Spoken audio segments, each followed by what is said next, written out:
Hello, love wrestling. It's Thursday night. It's 8 p.m. And you know what that means. It's another new episode of Between Two Beards.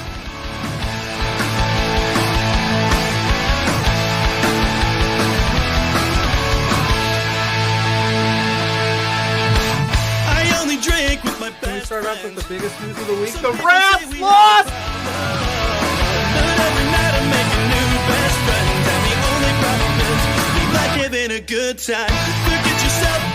If you've got the budget, I've got the time. There he is. Hey, boss! There's the boss. Hey! The man with the finest beard on this screen. Canadian men, boys, shut the hell up. Let me talk.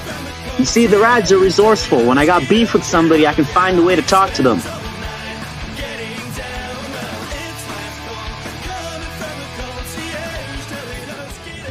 And listen between two beers.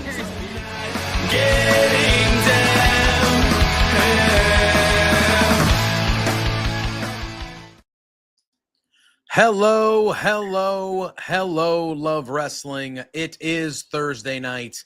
It is 8 p.m. And y'all know what that means. It's What? another new. Well, he didn't even. I got nothing. I'm out of rhythm. I was off last week. Long.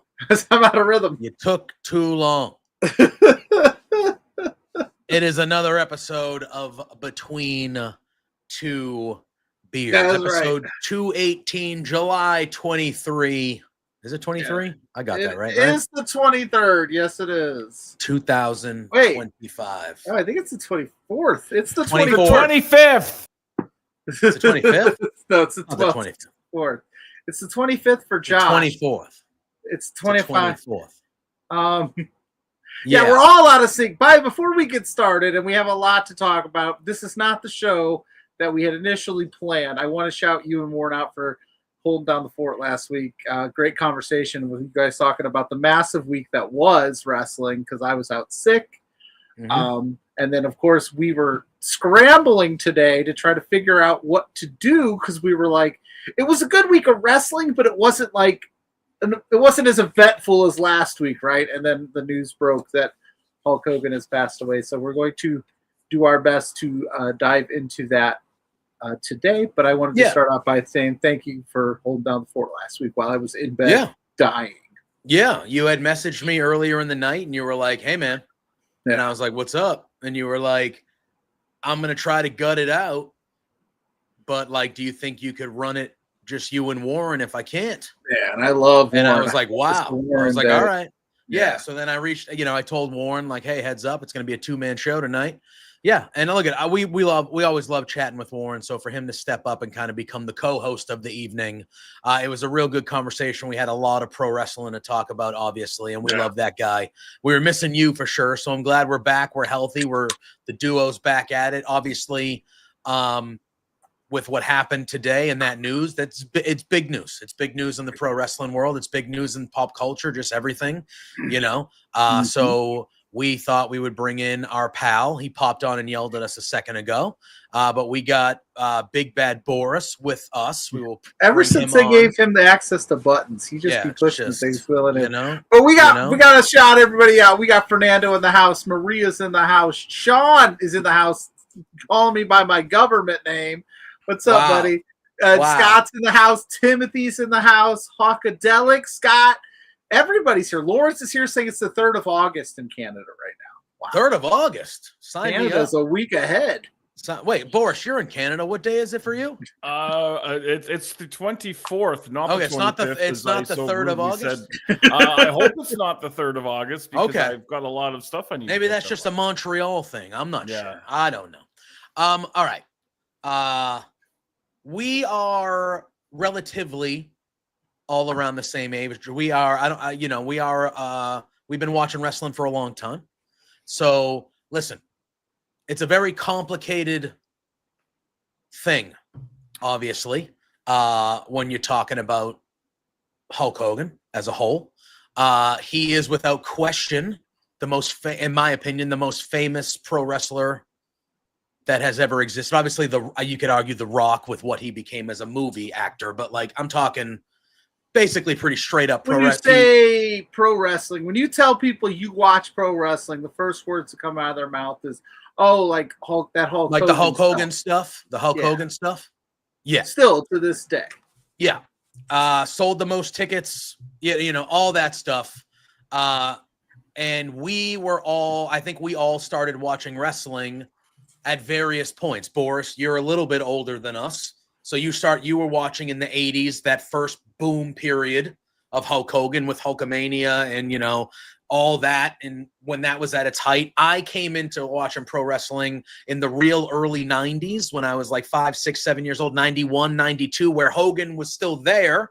He was still important, but within the next couple years, he would kind of be phasing out of WWF and moving on to the second boom period of wrestling in the mid to late 90s, which he was on the WCW side and the heel side. So he's essential for two of the biggest booms in wrestling history. And, obviously there's the other side of it, which I'm sure we'll talk about as we kind of go through things. But, somebody in the chat says that like Hulk is equal to kind of like the Babe Ruth of pro wrestling kind of thing. Obviously, like what are your first experiences with Hulk and just kind of how are you feeling on a day like this? Because this guy's like, he's a titan of pro wrestling. He's a titan of the history of, one could argue we wouldn't be where we are today without him, so are you talking to me? Yes, Boris. Oh, okay. First of all, our esteemed guest. I want to say thank you for having me on. It took the death of one of the biggest names in the history of the business to finally get me back on Between Two Beards. To be fair, you did message us yesterday. I did. Well, I saw you guys might have had guest problems. We had a guest lined up. He was busy today. And you were like, if he falls through, I'm in. So yesterday, you would have been in here anyway. So now, it just happenstance that what happened is now why you're here. Now, before we dive into Hogan, do you guys want the latest update in the Canadian Football League? Because we haven't done this in a while. Canadian Football League? Last time... they're playing right now? Last time I was on Boris's show, I said I missed the CFL update that you used to Wait, are they playing right now? They're in season? Yes, they're probably close to the Grey. The Grey Cup is right around the corner. No, the Grey Cup is not right around the corner. I would just like to state that the Calgary Stampeders, with a record of 5-1, are the tops in the entire Canadian Football League. Tonight we play the Montreal Alouettes 4-2. Some people are saying a preview of the Grey Cup, which takes place in November. So I only say that because Calgary is number one. Now, on to the task at hand. There's a lot of compartmentalization going on with me today because obviously in the last couple of decades, really, Hulk Hogan has not had a sparkling reputation as a human being. But I got 8 years on you guys. So I was around in like the heyday. And when I was like 9 years old, in 1985, he was like a god, like a hero to me. I had the Hulk Hogan weight workout set and all that stuff. Like he was the posters on the wall and all that stuff. So it's compartmentalizing the death of an icon and you live long enough to see yourself become the villain kind of thing. So it's a weird day, but even if you look behind me, there's a lot of WrestleMania pictures back there with Hogan on them just because there's like core memories for me as a younger person. So I'm choosing today my knee-jerk reaction is to kind of drift towards the young part of me and just kind of think back and enjoy, the Hulkamanias and the Saturday Night main events and the WrestleMania 3s and stuff like that. That's kind of my knee-jerk take on it. Yeah, and I kind of feel like that's where I look at it. Everyone is entitled to feel how they feel today. Everyone. You are entitled to feel how you feel about it. Mm-hmm. I coming around a little bit later, and Pluggo, you're a year younger than me, so I feel like and I came around even later than you in the sense of like my first core Hogan memories are NWO. NWO. So I feel like we have. Okay. So I feel like we honestly represent the 3 stages of Hogan in that era. Like what I remember, yeah. Because like I don't remember if I was really into wrestling before that whole Monday Night Wars thing, and I just always remember, like I famously tell people, I was a WCW kid growing up, so I don't necessarily remember sitting down and watching anything else other than that. I mean, I know about the older stuff now that I've watched back through, but yeah, for me that was my first. And if I'm being honest, and I'm sitting here today, and I'm not trying to be. I'm saying like I thought it was the coolest shit in the world. The NWO was the coolest thing to me. I just thought it was so cool. So him being at the forefront of that, like of course you think, oh, and then you hear about the history of Hogan and how all the stuff that he did in the 80s and all that crazy stuff and how he exploded. I'm a year younger, says Hawk says that's wild. Yeah. I don't know why it's wild. Yeah, I have my grays are coming. I don't know. Mine came early. I was in my. I'll be there soon. Every day I look in the mirror. There's a few more, but yeah. So for me, like that was a big bulk of my childhood and my early wrestling fandom. And I think Boris, you said it really well. The last 20 years or so, he's been kind of a divisive figure amongst wrestling fans, where he hasn't, and rightfully so. Rightfully so. Yeah, no, and we're not going to sit here and gloss over that stuff and act like that stuff didn't happen, and it doesn't add to the reason why we're sitting here today. Maybe a lot of people aren't celebrating his legacy the way that we. I don't want to say should, but that maybe we would be if those things hadn't happened. I mean, it would be a whole different conversation. It would be a completely different day today if he didn't turn out to kind of be the human being that we all found out he was. It would be this would be a day that we would be talking about it would just be a completely different day. Yeah, I agree completely.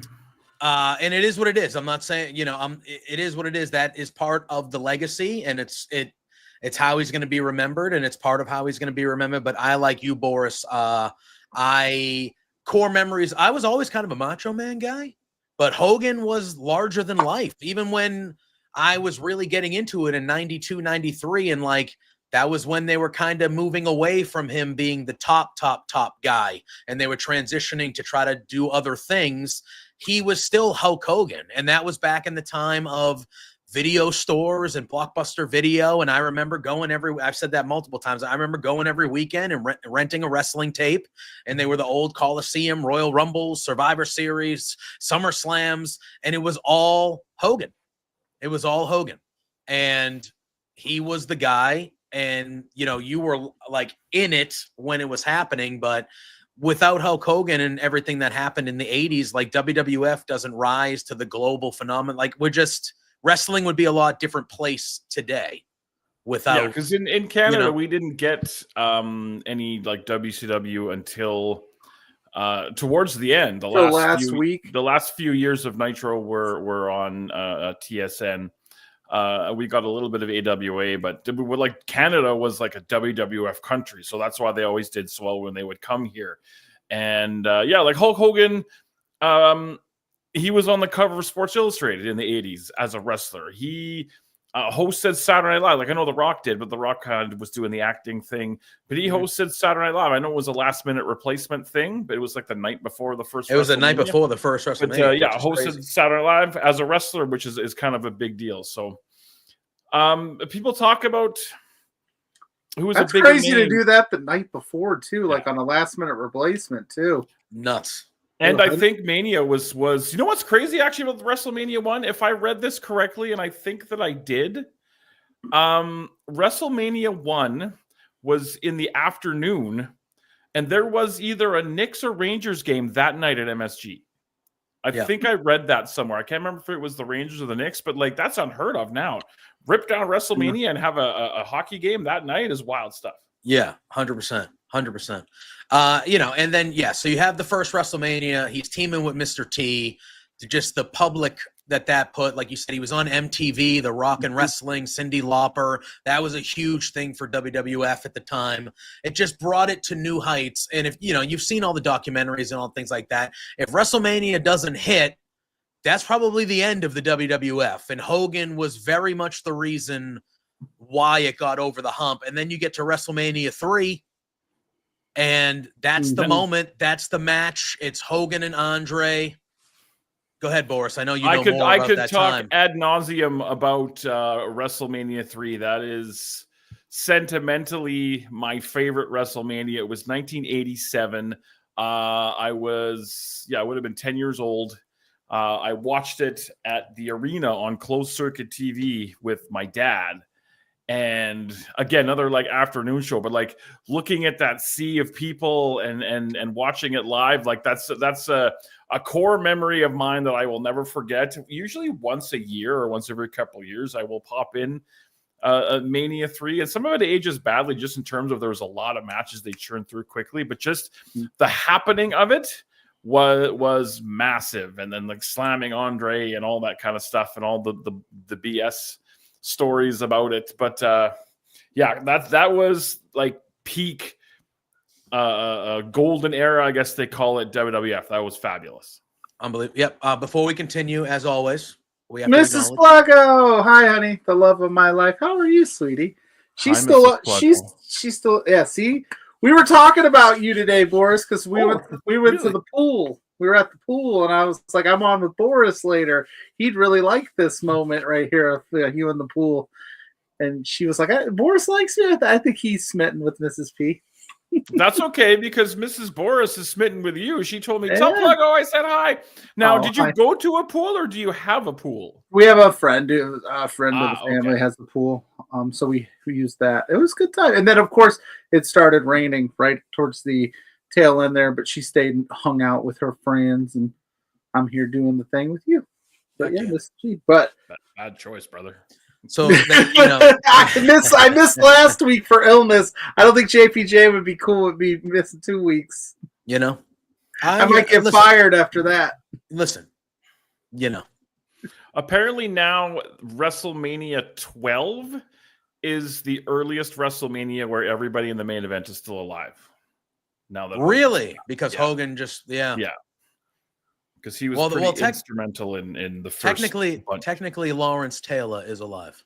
WrestleMania 11, if that counts. But Bam Bam is not.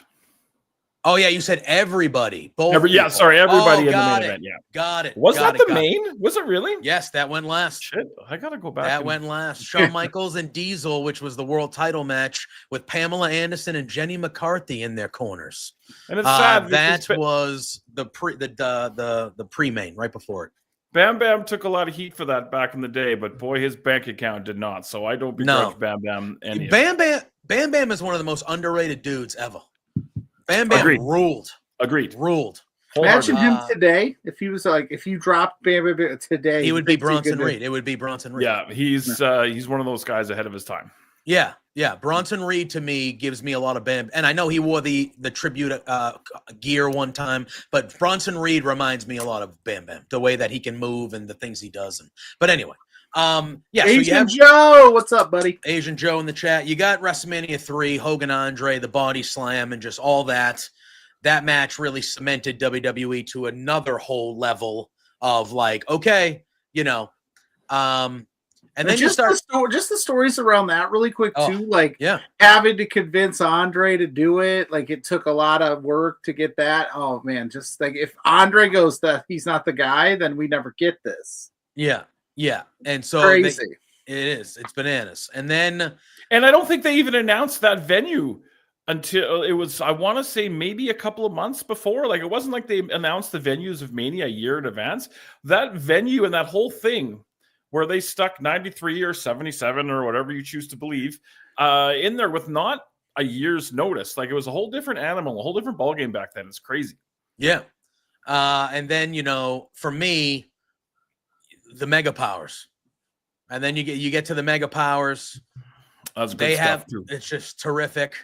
And they have this is where, see, I wasn't watching this live because I was a little too young when it was happening live, but this is where when I would go back and rent those tapes, I would see this through the recaps to the pay-per-views and all this stuff. Mm-hmm. And this is where my allegiances, even as a young 8-year-old, started swaying to the Macho Man Randy Savage. Interesting, because he was the heel in that whole. He was the heel, but if you look back, I mean, if you know Hulk wasn't JPJ, innocent. come on. Hulk wasn't innocent. If you look at it, all right. If we're talking strictly, Hulk was.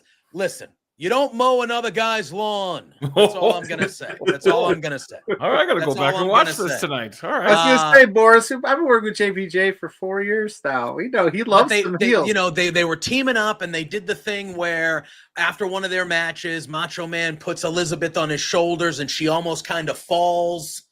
And Hogan, he doesn't do it on purpose, but Hogan goes to prop her up and help her, and he accidentally like touches her backside. And Macho Man then uses that as part of his ammunition, and he's like, "You got jealous eyes," and he's doing like, "You like Elizabeth, you stabbing me in the back," and he wasn't about art imitating 100% life. wrong. He wasn't that- 100% wrong. That scrap they had in like the doctor room on Yeah, the Saturday Night doctor Event, room. like that's rad stuff. Because that on that match, Macho Man gets thrown out of the ring, and Elizabeth takes a gnarly He does. bump Yeah. in that. Like Macho Man, it like rips her head off, really, because he does like a suicide dive out of the ring, basically Pretty much. on her, and he fucking crushes her. I think that's the only bump she ever took, to my Yeah, knowledge. Maybe I think so. I think with it's the NWO she did. I yeah. don't know. In WWF, without question, that's the only bump I can ever remember her taking. And Hogan is the one that picks up Elizabeth and walks her to the back and just leaves the Macho Man to finish this tag match. And then Macho Man goes back to the trainer's room, and that's when he's like, "You got jealous eyes," and he's like, "You're no," he's doing his thing, and Hogan's like, "Calm down," and Elizabeth's trying to be like, and then Macho Man leaves the frame, and at this time, Macho Man is the champion, mind you, because at WrestleMania 4, Macho Man won the turn, so Macho Man's the champion at this point, and he leaves the frame.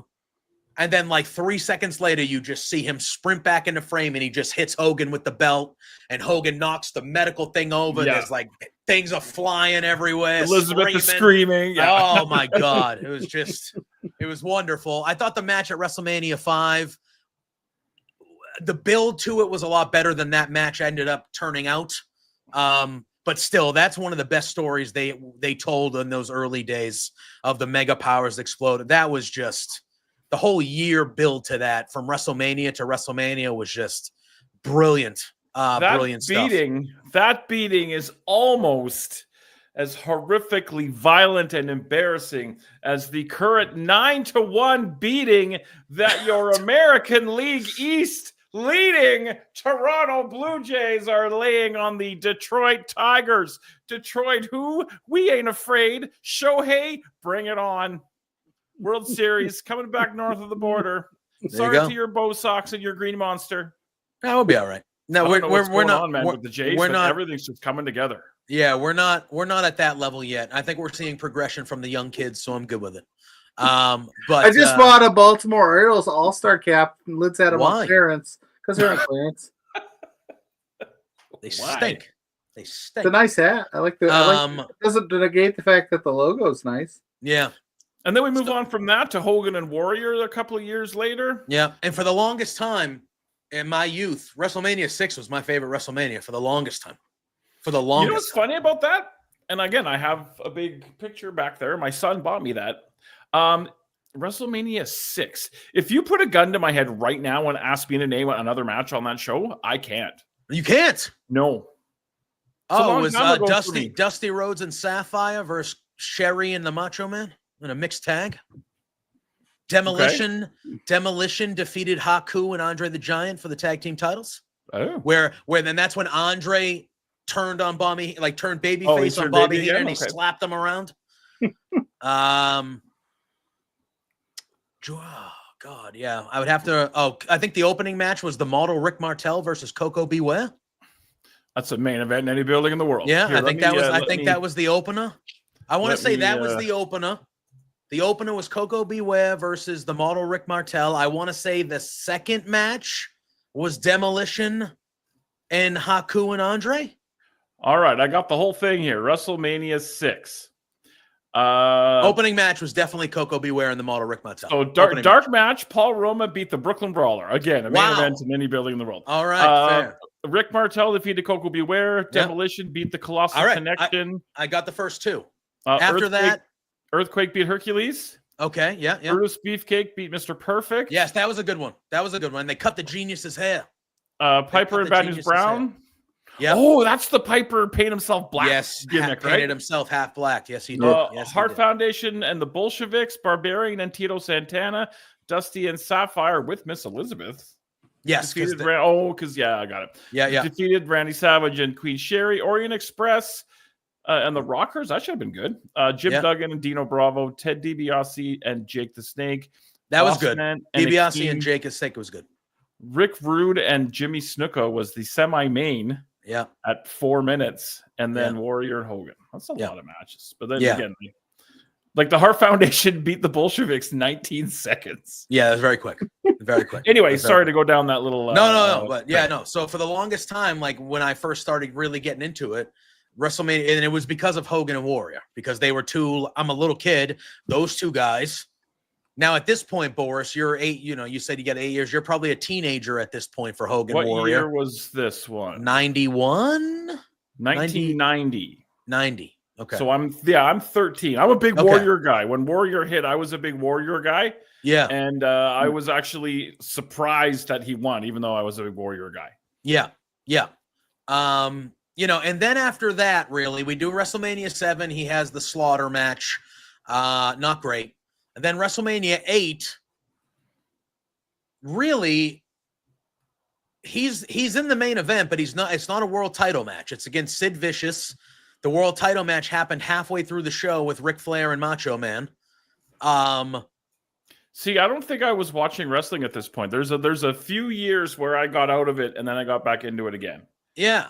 And then the early 90s. So there's a bit of a blank spot here. What happened at WrestleMania? Sean said 9 was shit. 9 wasn't the great. 9 was not a great WrestleMania. Bushwhackers and Beverly Brothers, Shawn Michaels and Tito Santana, Undertaker and Jake. Was that Taker's first? No, he had one the year before. Snooker at 7 was his. Brett and Roddy Piper must have been good. That was very good. Bossman Virgil, Slaughter, and Duggan defeated the Mountie, the Nasty Boys, and Repo Man.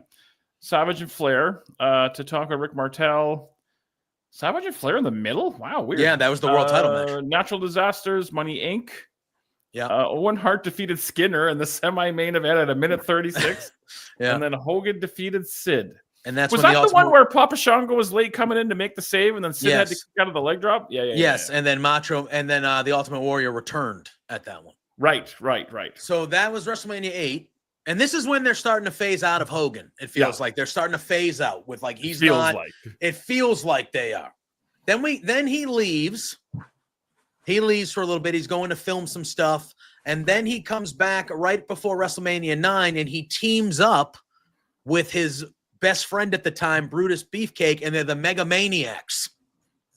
And at WrestleMania 9, earlier in the night, he goes against Money Incorporated with the Megamaniacs, and it's a throwaway DQ finish garbage match. And then we get to WrestleMania 9 main event. It's Yoko and Brett, and that all happens where Yoko it's funny, beats that Brett. Throwaway DQ garbage match was the longest match on the show at 18 Of course it minutes, was. 27. Of course it was, because it was Hulk Hogan. Look, that's the other side of it. But of course it was. and then they do the stuff at the end with Yoko and Brett, and Hogan comes out and all that, blah, blah, blah.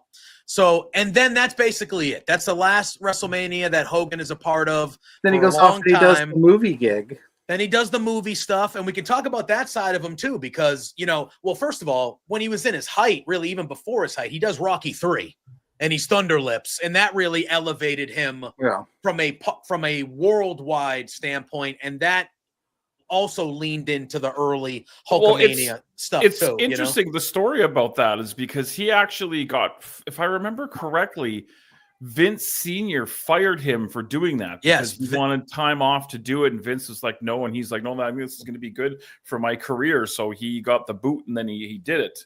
He kind of bet on himself and won, you know? And then Vince Jr., when that was all over with, said, hey, this guy was in Rocky 3. Like, we can make money on this guy.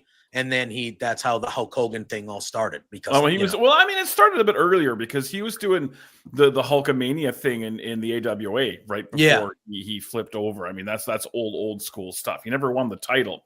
There was like a dusty finish with him and Bockwinkel, I think, where he, looked like he won the title. But yeah, the Hulk Hogan thing was starting to get traction in the AWA before Vince threw, backed up the Brinks truck at him. Yeah. And then, he makes his exit from WWF, 94-ish, and he shows up at WCW. And he's very much the same Hulkamania character that he was in WWF, but over there, he has a good feud with Ric Flair, which was kind of the money feud that we hadn't really seen yet at that point. I think they wrestled at Super Brawl. I believe he didn't, and he didn't want to, which is kind of crazy, is he still didn't even really want to sign there. No.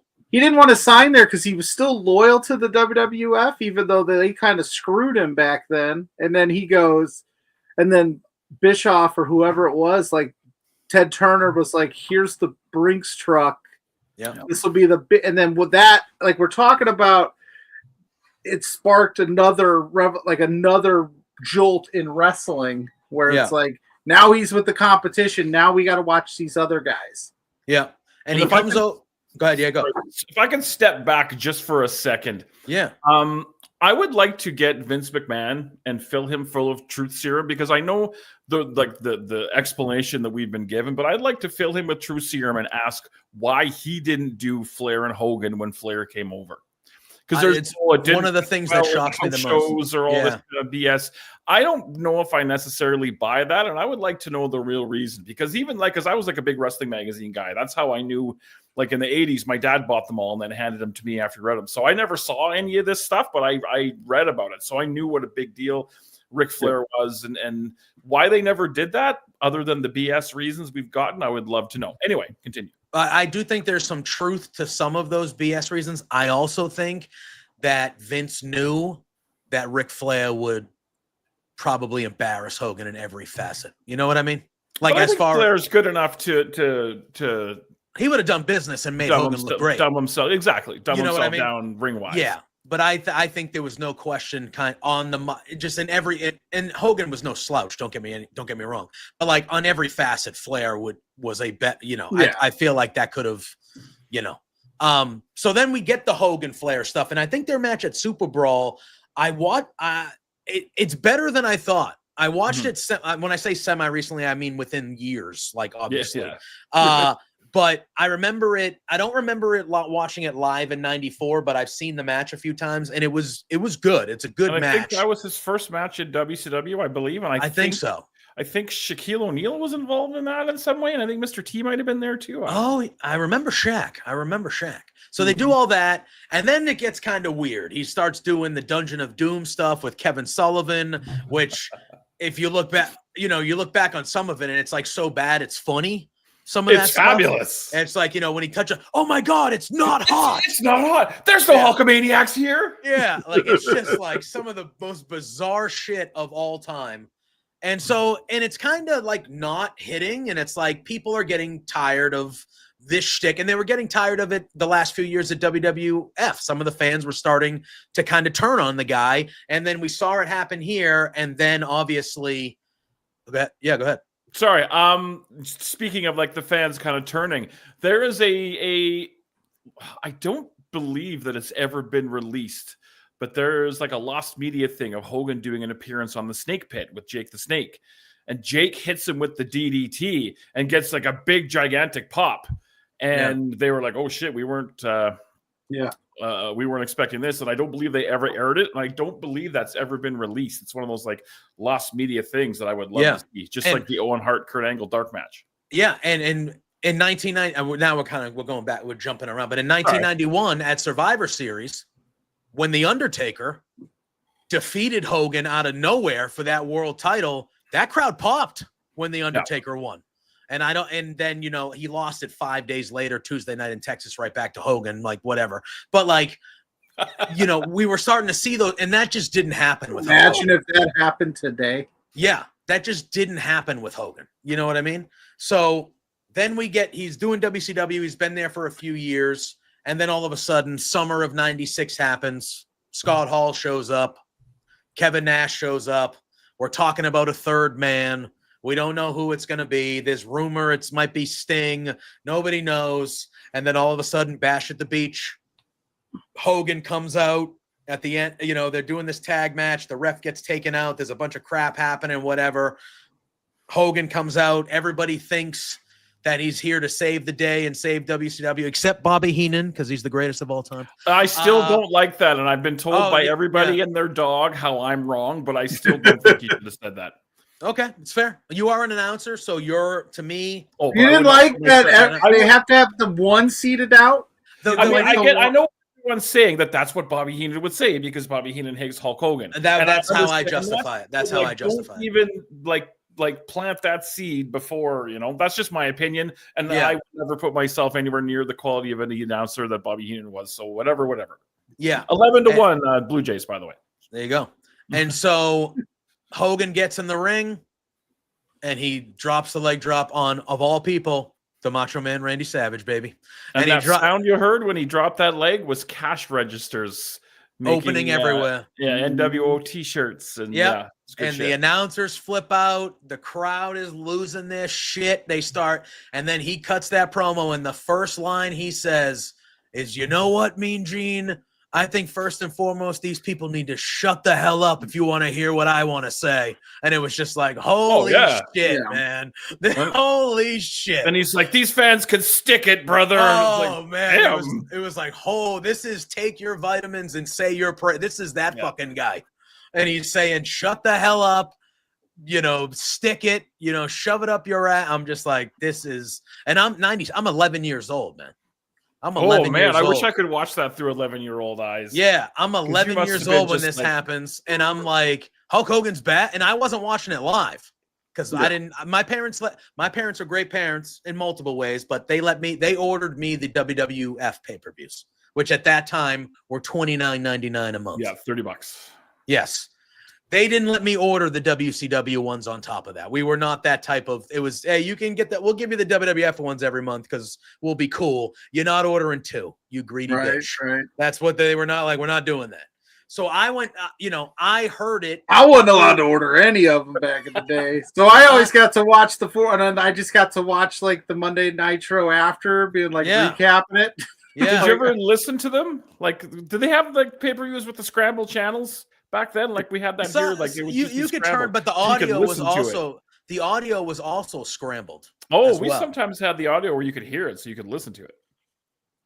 Anyway, and we got the boss man popping in, and he says it's such a shame that Terry Bollea ruined the legacy of Hulk Hogan. Love Hulk or hate him, the business wouldn't be where it is with. I mean, no question.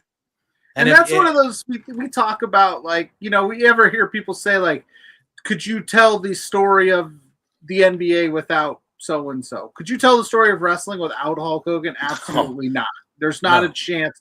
We're only in 1996 here, and that's all the good stuff, right? Like, it's impossible to tell the story of this business without him.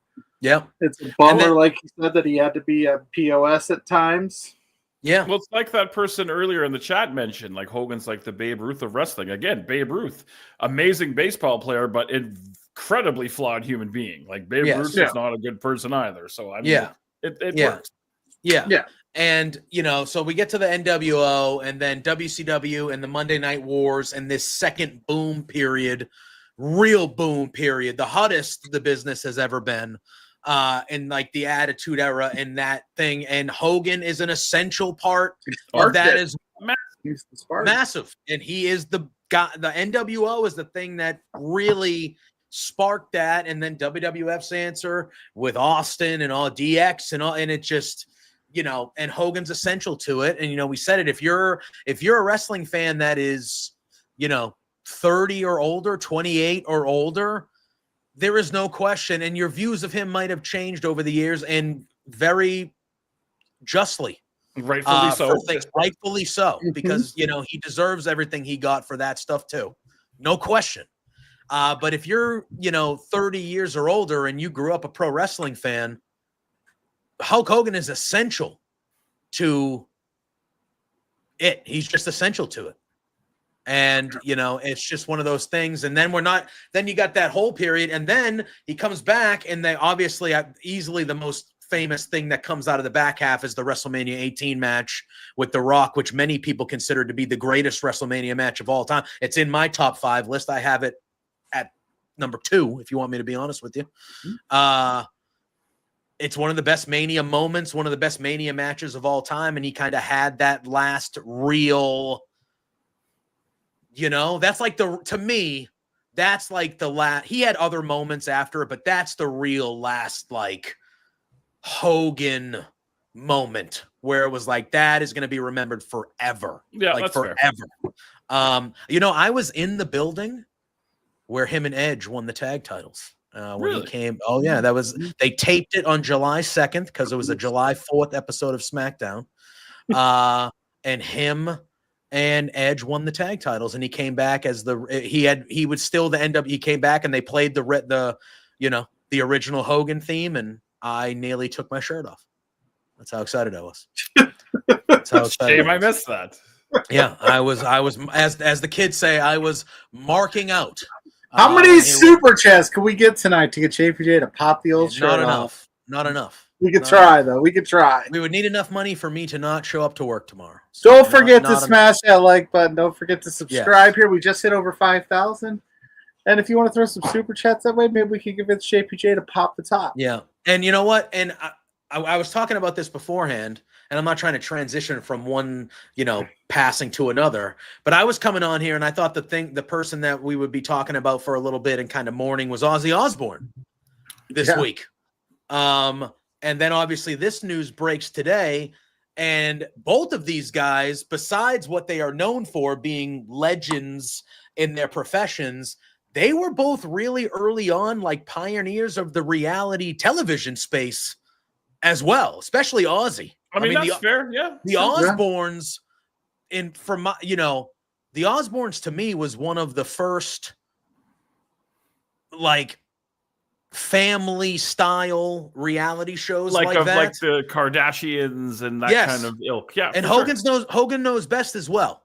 Was one of the was kind of in that early stage, but Ozzy and the Osbournes, that was like the first big at least from what I can remember, that was like big, if I'm most maybe popular I'm one. Maybe I'm misremembering, but that was the first time that like shows like that you would still be like, they did what? Like, they said what on TV? They like now it's just like, oh, that's reality TV. That's the format. That's the formula. But like the Osbournes, you'd always be like, they did what on the Osbournes? Who said, or like Hogan Knows Best? And crazy stuff. Like they laid the foundation. He laid the fucking foundation for that too.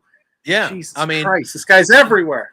Some of and now I'm talking about Ozzy now, but like some of the clips that I've seen that I remember now from the Osbournes that are like floating around on the social media, like it is just some of that. Like they had those like Listerine tabs that you can put on your tongue and they dissolve. And Sharon's like, "Here, try this," and he's like, "What is it?" And she goes, "Oh, it's a new gum. Try it." And he's like, "What?" And he puts it on his tongue and he goes, "You winded me up. This ain't He goes, it's a fucking stamp." And like he's just talking, and she goes, "No, it's like a gum. Put it on." And he puts it on, and then he goes, "It's not there anymore. It disappeared."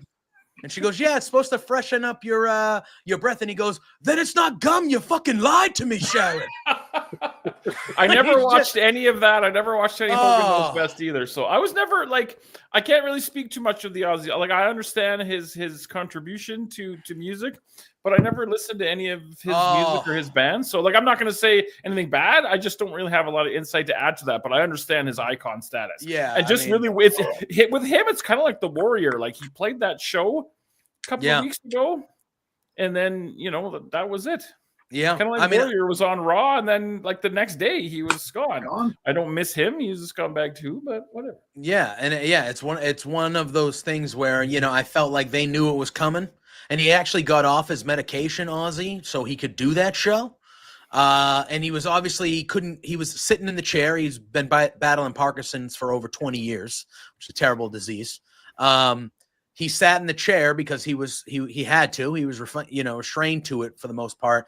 But even a couple months, he sounded pretty decent. I was going to say, did he sound good? He sounded still pretty good. Like he clearly wasn't, full force Ozzy, but he did not sound bad at all. And that's about, and I saw Joel Pearl speaking on this on In the Weeds earlier this week, like more close to, I think, the day after the passing. That's about as badass a way of going out as you could get. Yeah. For Ozzy. Like really, like on his terms, I'm going to do a farewell show, selling out a stadium in his home country, his home area, five songs, everybody singing, everybody honoring him, giving him his flowers. That's about as perfect a way to go out, I think. A lot of people don't get that, and I feel like he went out on his own terms. And it's badass. I grew up a metal kid. Obviously, I remember my dad, the first two artists my dad showed me when I was old enough for him to dive into music with me were the Beatles and Black Sabbath. Those were the first two bands. And that's not a bad place to start, really. Yeah. And he was, and he was like, in my opinion, the Beatles are like the best band of all time. And my family was very much a pro Beatles family. But my dad liked heavy shit. He liked underground punk. He liked underground British punk, but he liked metal, and he was like, Sabbath is, And I had the privilege of, later on when I was a teenager getting into music and loving music, they had the Ozfest tours where Ozzy would do solo, and then he would rotate. One year him solo, the next year it was Sabbath, then it was solo, and he would rotate, and he would bring out all these bands that I was currently liking. Slipknot. I heard that he put a lot of bands Linkin Park. on the radar. Like I heard, he was one of the first guys to kind of put. He skipped the Ozfest that I went to, though. My town wasn't good enough for him. Wait, Ozzy didn't play it?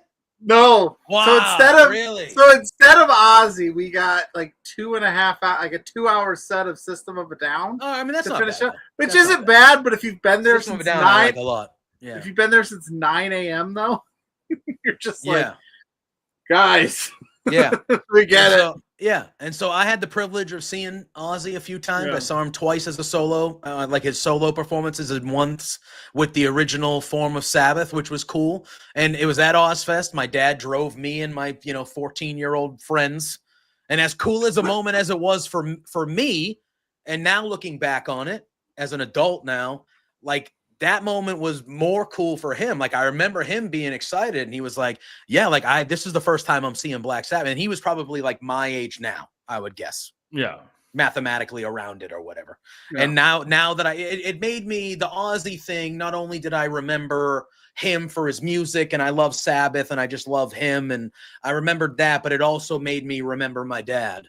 And like, that works with me with the Hogan thing. Exactly. Because so it's kind of like, my dad took me to the, WWF used to come to Calgary every year during Stampede. So we'd go to the house shows and he would be on a few of them, and my dad would take me in, those closed circuit pay-per-views. So I get that. That works for me with the Hogan thing too. So that's why like I want to just like shit on him because he's a bad person, but there's a lot of good memories with. It's hard to explain. You know what I'm saying? Yeah. There's layers to it. Spencer said it. It's like the ultimate trying to separate the artist from the art, right? Like we know that Hulk Hogan is a fictional being and a fictional character, and he's not real being. Fictional being. He's not real per se in the sense that it's an action. He's acting, but the person is not a good person, and it sucks that it's tainting what he did on screen for a lot of us who are here in this space because we have all probably along the lines of our age group have memories of Hulk Hogan. Now, maybe some of the younger people that do this and have been, didn't have to worry about it per se, know of Hulk Hogan, but we lived like the meat of his like height of his superpowers, if you will. Did you guys watch any of the TNA era of Hogan? Or the Hogan era? No, I did not. I've heard all the stories, and I've seen, but I was not an active watcher. I'm gonna say no because I didn't get into TNA much then, and it was not a great product when I did wasn't try to great. watch it. No, you're right. But it's come a long way since then. And I think just listen, the way of the world, like he made mistakes, and we as wrestling, the IWC have held him accountable to those mistakes, and he's not really ever done anything to really try to diffuse that situation, or at least give it an answer that people go, okay, and make changes. And if you are sitting here today and you are upset with him as that, then you're more than welcome to feel that way. And 100%. I can't knock anybody that's upset with him. And yeah, but we're trying to just like navigate this in a way that we understand that there is a legacy that he left with the wrestling world, and we're a wrestling centric website, so we can't not talk about it. Josh Naylor is going to the Seattle Mariners. Oh, Now, that's a good move for them. the way that we've all reacted to the Hogan death. What do you think the consensus is going to be when Vince goes?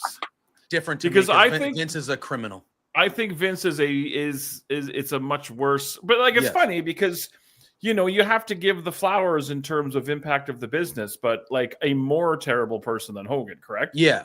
I mean, they both, both not great human beings. To me, the stuff that Vince did was criminal activity. Much worse. That is criminal activity. Yeah. Hogan is a piece of crap for thinking and saying the things that he thought and said. Piece of crap human being.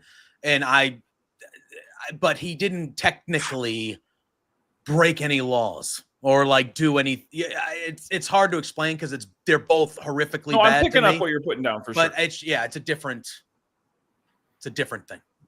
And you and I were talking in the chat earlier that we were JPJ. You and I both very surprised. I would have bet $1 zillion that Flair would have been the one to go before Hogan. That was why I popped on and Pluggo. You were here, but you kind of popped out real quick, and my internet was acting goofy. I said, how is Ric Flair outliving all these people? How's that happening? He's my pickled. God, unbelievable, unbelievable. Jeez. But anyway, well, I mean, he is. Spencer just mentioned it. Did anybody see Flair's interview today about Hogan? No. He was a blithering mess. Really? Oh, crying the whole time. And he put over he was talking about Hulk, and he's crying and he's emotional. Yeah, it was very chaotic, as Spencer said. And in the conversation, he puts over Ricky Steamboat out of nowhere. And he says that Steamboat was a better wrestler than Hogan. That's random, but he's talking about Hogan, and he goes, "Well, maybe he wasn't as good as Steamboat. Steamboat's probably the best guy." And it's just like, okay, all right, what are we doing? Well, Ric Flair's often said that the only reason that Steamboat's not the greatest of all time is because he never worked heel. But if you look at like when Hogan went to Japan. And I've got some of the footage in my archives. He fought Stan Hansen over there, didn't he? But he was doing enziguris and drop toe holds, and like he would work in Japan. So yeah, he didn't really have to do that in North America, and that's not, I don't think, what the people really wanted from him anyway.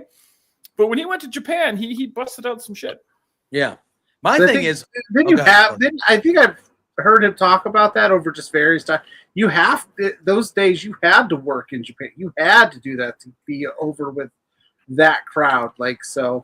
Yeah. I mean, the fact that he didn't have to do that here, we didn't ask him to do that here. We just asked him to rip his t-shirt off and drop his leg and do the ear thing. Yeah, I mean, that's people over here. I mean, he wrestled. Listen, even when he was the biggest good guy in the world, he wrestled like a heel. He would scratch people's backs. He would choke people with his shirt. He would rake their eyes.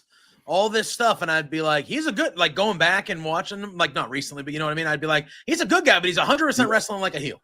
And that's what made Jesse Ventura such a good heel commentator, is because he would call him out on all that stuff. Yeah. And me as an 8-year-old kid would be pissed because I'm like, shit, Jesse's right. Yeah. And I always thought that's why Jesse was so good, is he didn't just. Like when somebody cheated and the baby face fell down, he wasn't like, oh, he slipped on a banana peel. Like Jesse would call out the baby faces for doing the shit. And he was right. And it would frustrate me. He still does that to this day when he calls Saturday Night Main Events. Yeah, I hear you got shit canned. Is that true? I don't know. Did he? I didn't hear anything about that. I just been pulled off. I just remember the infamous cage match where they walked out of the cage and he goes, "What is that all about?" Be a real man and go over the top. I'm going to be honest with you. I've loved Ventura. I've loved Ventura when he's been. That's how he's always. That's that's how he's. When like back in the day, if you escape the door, you win. That's how WWF always did it. Yeah, but he goes, "I don't understand that rule. That's wussy stuff to me." Hell yeah. Hell yeah. I don't know if he's been pulled off or not. I don't know when the next Saturday night's main event is actually scheduled for, so I guess I'd have to just look for on AEW's calendar. You'll be able to find it. That's probably true. That's probably well true, played. Probably true, sadly. You know what, though, Boris? I was thinking about it a lot this week, and counter-programming, it happens everywhere, in every walk of life, so why not the WWE too, right? I still don't like it. Yeah, I don't like it, but I mean, we can talk about. I mean, I feel like, do you know? Last thing we'll say about Hogan in 1988 on a Saturday night's main event, he still has the most watched wrestling match of all time. 33 million people. Is that when he dropped the belt? Tuned into NBC. Damn, that's impressive. What was it was him and Andre was involved. Was it when he dropped the belt to Andre and was then involved. DiBiase tried to buy it, and that's how we ended up with the tournament at Mania 5? Yes, that's what it was with the referee scandal. Oh, yes. with the 33 million people. It was the Hogan and Andre rematch. That's what it was. It was a Hogan and I can't Andre believe rematch. Ted DiBiase paid to have somebody have facial reconstruction to look just like Earl Hebner. Hogan screaming, "How much did you pay for the plastic surgery? How much did you pay for the?" One of the great things. You could never do that today. No, the internet would be like, and Earl or Dave took a hell of a bump too, because didn't Hogan pick him up and like chuck him down the entranceway into? Yeah. That's good stuff. That's good stuff. We got Pulp Sports Quarters in the house saying RP to Hogan. Such a sad couple of days, and the GOAT of B2B is back. Thanks, Ryan. Yeah, he texted me last week because I've been busy the llast few weeks, and I tuned into B2B, and you're not there. I was like, I'm so sorry. And then Spencer saying TNA is running right now, counterpunting B2B. Of course they are. It is true. Of course they are. It's all right. None of their champions are going to be on the show because they work for WWE. But anyway, that's what I was going to come and talk about today, and then all sorts of stuff happened, so we changed course. It's fine though. Totally fine. The Undertaker just laid out the TNA champion. Do you know what was one of my favorite feuds? You hated that? I didn't love it either. I didn't like it either. I just read about it and I hate it. I didn't like it. The TNA champion that works for NXT didn't have to be Trick. Didn't have to be. No, I just hate the Undertaker thing. Like, why? It's like they have to remind everybody, Daddy's still here. Like, fuck off. It is not. You are not the guy anymore. This is not a thing we need to do. This is the time of this talent. Let's put over this talent. If I was booking that, he would have taken Taker and dropped him on his fucking head, and we never would have saw him again. Are you going to Goldberg? Goldberg, is that a thing? You guys are going? Yes. Hell yeah. Oh, am I allowed to say? Yeah. Well, Spencer said it. Well, Spencer literally just said it, so I had it on the screen so I could look into your beautiful eyes. Bound for Glory. I really liked it.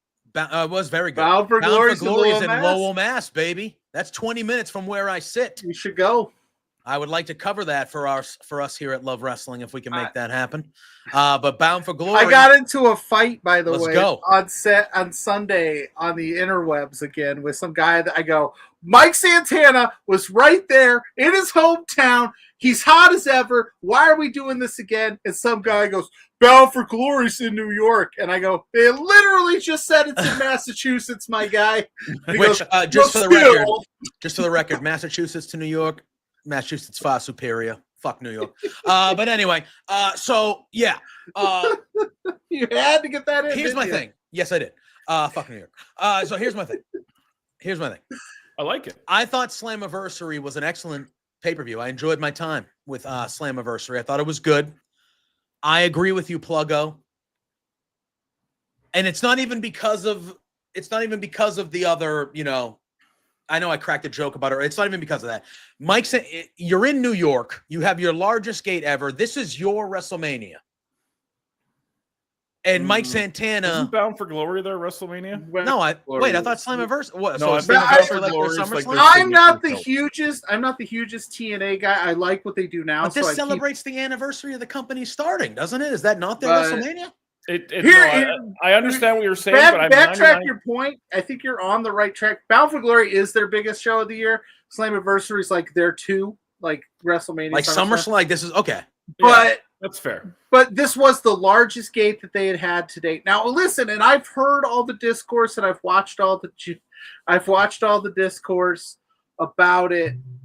Like, my point to that is like, I was like, well, they're doing the Joe Hendry thing at Bound for Glory. Sometimes you can get too cute, right? You can get where you think you're going to figure this out. A lot can happen in 6 weeks, and a guy like Santana, if you're going to do it at Bound for Glory, I don't see why we don't do it here. And plus, I understand that like TNA and NXT have a partnership, but right now both of your main titles are over on a different show and being featured by those wrestlers. And you can only do that for so long before people start going, what the hell, man?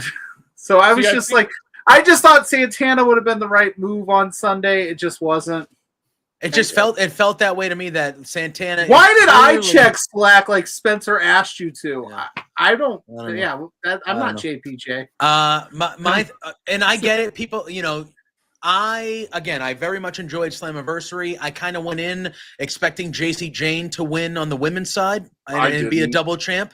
I expected her to win that one. I was not expecting Trick Williams. I thought Santana would be the guy. It just felt like too much of an easy decision for me at that moment. And I understand, I am not a regular TNA watcher, but I understand for those fans that have stuck by TNA through thick and thin, for them to be feeling a certain way about both their heavyweight championships now being in the hands of WWE NXT wrestlers. I understand that. And I kind of am more on their side about it and how they feel about it. And I understand people are saying, well, it's going to lead to a bigger deal. And I'm like, yeah, I get that, but that doesn't mean it feels any better. You know what I mean?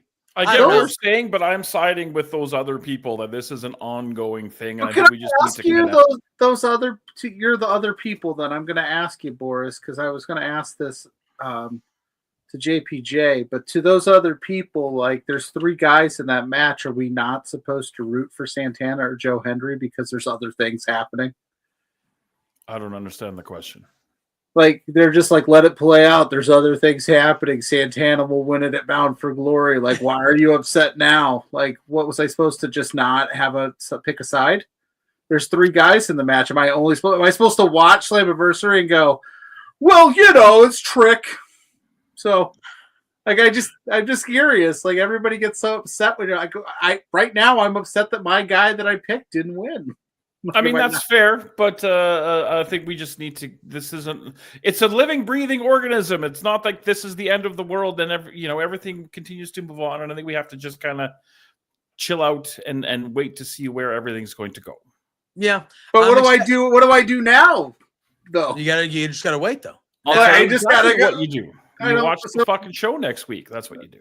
So I'm supposed to just be like, okay, like that sucks. Yeah. All right. Yeah. The same thing we're doing since we started watching wrestling. Okay, that sucks. Let's watch next week. I mean, it is what we do every week. There's plenty of things. Is there any TNA coming to the Midwest that I could cover? Because it sounds like you're going to be on the coverage ground floor for Bound for Glory. I mean, you can fly on out to Massachusetts if you want. You know what? Don't tempt me with a good time, man. I actually have been thinking about it. Like, I should get out there. Yeah, why not? Why not? So, listen, I like what they're doing. I'm expecting an invasion angle. It feels like we're building towards some sort of. I think it would be, again, I don't know if they would ever do this, but I think it would be very cool if we got a co-branded PLE with maybe TNA and NXT. I think that could be fun. If they wanted to do like a, NXT and TNA present whatever, and it's some sort of, NXT verse TNA pay-per-view when it builds to this crescendo of what we're getting. I think that would be cool and something to do if they went that route.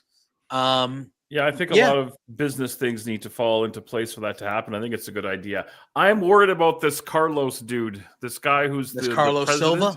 Silva. Yeah, I'm worried about this guy. Why? I don't know. What about he had to get in the ring a bunch. I think he's one of those guys where he's kind of giving me Tony Khan vibes. I mean, Tony's been good lately, but he's giving me Tony Khan, I need to get involved and make myself a character vibes, and we do not need that. But I just, every time he got in the ring, I'm like, I don't know, this guy's making me a little antsy. Go back and write checks and make business deals.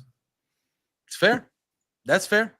I did. Well, he was the one handing them all the belts at Slammiversary, and he definitely did make his presence felt. Like, hey, everyone notice I'm the guy that's running TNA. Yeah, that was the vibe. Just so you all know, it's me. I'm the guy. Yeah. So it was kind of. I will say though, to your point about go on with this, but I just was reliving the whole. You said you weren't surprised that JC left with both belts. I was shocked. I picked JC, but I had Trick losing. I felt like it was going to be 1-1. TNA though, I guess the only reason that I'm weird this partnership is TNA is not really batting a great average with these title matches with NXT talent right now. Yeah, and I think that's I think we need to get one. They need to get one back, and they need to get one back in a big way. And if Bound for Glory is the move, I need it to be a spectacle. Hey man, I'd be okay with it. I think the second Dark State lost that match, you should have known. Yep, that's the only loss that NXT's taken tonight. Yeah. And again, I know it's part of a bigger story, but that I'm talking about the people that sat through all the I feel you. Carlos Silva smiling as he's handing over the belts to the NXT people too. Just like, hey, here you go. There we go. He's like, my pockets are lined with cash. We're good. I'm flush right now. Can I talk about one thing that annoyed the shit out of me? You talk about everything that annoyed the shit out of you, Boris. The ladder match. The 4-way. The ladder match, the tag match. Jeff Hardy goes out and talks to Stagehand, and magical ladder falls from the sky, and the commentators made no explanation as to where that ladder came from. Like, me as a commentator, I'd be like, oh, he asked the stagehand to lower down. That's the one the stagehands used to go up and check lighting. Instead of having a magical ladder appear from nowhere, and there was no explanation to it. And the soundbite of Matthew Raywald, or whatever his name is, saying, this is the most TNA thing ever. That's going to be used in Botchamania for the next million years. You think so? Absolutely. They're going to go back to old TNA clips and lay that over it. And if no one does it, then damn it, I'm going to do it. You should do it. Why not? That's hilarious. All right, that's fair. That's fair, because I was just like, oh, that just magically fell from the ceiling? Short Kings are in the house. Yes, that ladder, he went down into the entranceway. Yeah, and talked to somebody. To a stagehand or a dude with the things. And it fell from the ceiling. So I, as a commentator, explain this. Instead of magical ladder and everyone laughs, it's like, oh, all the ladders were busted and damaged. So they had no way to climb. So we got them to lower the one that the stagehands and the riggers used to check the lights. Like, explain that. Yeah. Again, maybe I'm just silly. Yeah. I agree. AJ Styles made his return on that show to TNA for the first time in 13 years. He put over Lee. Cool. He put over Leon Slater, who just moments before became the youngest X Division champion in TNA history. He had a good match with Moose. That was a good match with him and Moose. Yeah. He won, and AJ came out and put him over. At the end of it, I was waiting for AJ to kind of deck him, maybe, but he didn't. Is AJ heel in WWE right now? No, he's actually a hilarious babyface. A hilarious babyface. I was laughing my ass off at AJ Styles on Raw. Oh my God! So to set the stage, Monday night kicks off. And Pierce is basically like, Dom, first of all, Dom arrives to the arena. Judgment Day rolls up, yeah. And AJ Styles is his valet. And then he's just like, are you cleared? Are you cleared? Are you cleared? Do you want your keys? Like, so then he turns into a janitor, and he's following Dom around while he's mopping. And Dom's like, leave me alone. He's like, I'm going to be there when you're cleared. And then he gets kicked at the end of the night. And he goes out and he's the medical guy. that helps Dom get better. Give And then Dom tagged him at the end of the night and stood tall and goes, "I'll see you at SummerSlam." Yeah. And I was like, "Oh." And by the way, I just looked up flight prices to Boston for Bound for Glory. It's not that bad. I'm telling you. It's really not that bad. If you want me to if you let me crash on your couch, I could. How far a drive is it from your place to your place? Is it 13 and a half hours? Well, it's not like terrible. I'm a road trip guy though. I've done it's half a day. Long. It's half a day. It's half a day. It's 13 and a half hours. I would die. The flight's probably not bad though. 2.5 hours, 3 hours max, probably. Yeah, no, it's not too bad. Probably not bad. We'll discuss off air, baby. Yeah. So Dr. Styles is clutch, man. Oh my God. So Dom has been ducking AJ Boris for the saying IC he's title, hurt. Saying he's hurt. Because Dom has the IC title still, right? Yes. Yeah. And he's had a doctor's note saying he's hurt. And so AJ has been so AJ has been like sneaking around following Dom, like waiting for him to be cleared so he can fight him for the IC title. And AJ on Monday had a bunch of different jobs like PLUGGO. So it was hysterical. I thought. But that made me laugh. And that's happening at SummerSlam now. So SummerSlam, we already have, it's next Saturday. I've heard from some people in the know that the aim is for 14 matches, 7 matches a night, 7 on Saturday, 7 on Sunday. Right now we're at 10 already. So we already have 10.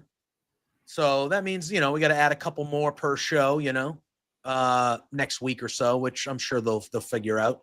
But if you look at the card so far, it looks like it's pretty good. It's a pretty good card.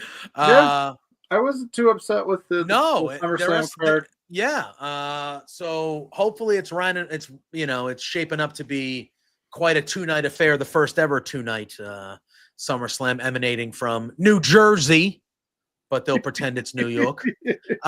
New Jersey, though. New Jersey. Is it at like MetLife Stadium or whatever? Yes. Okay. Yes, where 2 garbage football team plays. 2 garbage team? Who plays there? The Jets and the Giants. And the Giants. The New York Jets and the New York Giants play in New Jersey. In New Jersey, because it's cheaper. This is our year, baby. Hey, I think you'll be better. I don't know a lot about it, but I'm looking forward to it. PLUGGO and I will be having our football preview show coming up soon. Within training camp. Training camp officially started for everybody this week. We are hot and heavy. We're going at it. NFL wise, I am ready. AJ and I are hot and heavy. Hot and heavy, baby. I am ready. I'm looking forward to it. I think my Patriots are going to win 7 games, and I feel good about it because we've won 4 the last 2 years. I actually think we're going to probably win 8 or 9. But I feel good about it. I'm ready. I'm ready for pro football. But anyway, what else do we want to talk about? AEW. You still watching AEW? Me? Oh yeah, absolutely. Have you made it through all? How about that real quick? We haven't talked in a while. Did you make it through All In? Last I talked to you, you didn't want any spoilers because we were on the air. I made it through All In. It's so long. I understand that this is like their mania. First, okay, I got a bunch of thoughts on this, and I was going to write a blog, but I was too lazy to do it. So, like the good, bad, and the ugly of All In. First of all, it looked fabulous.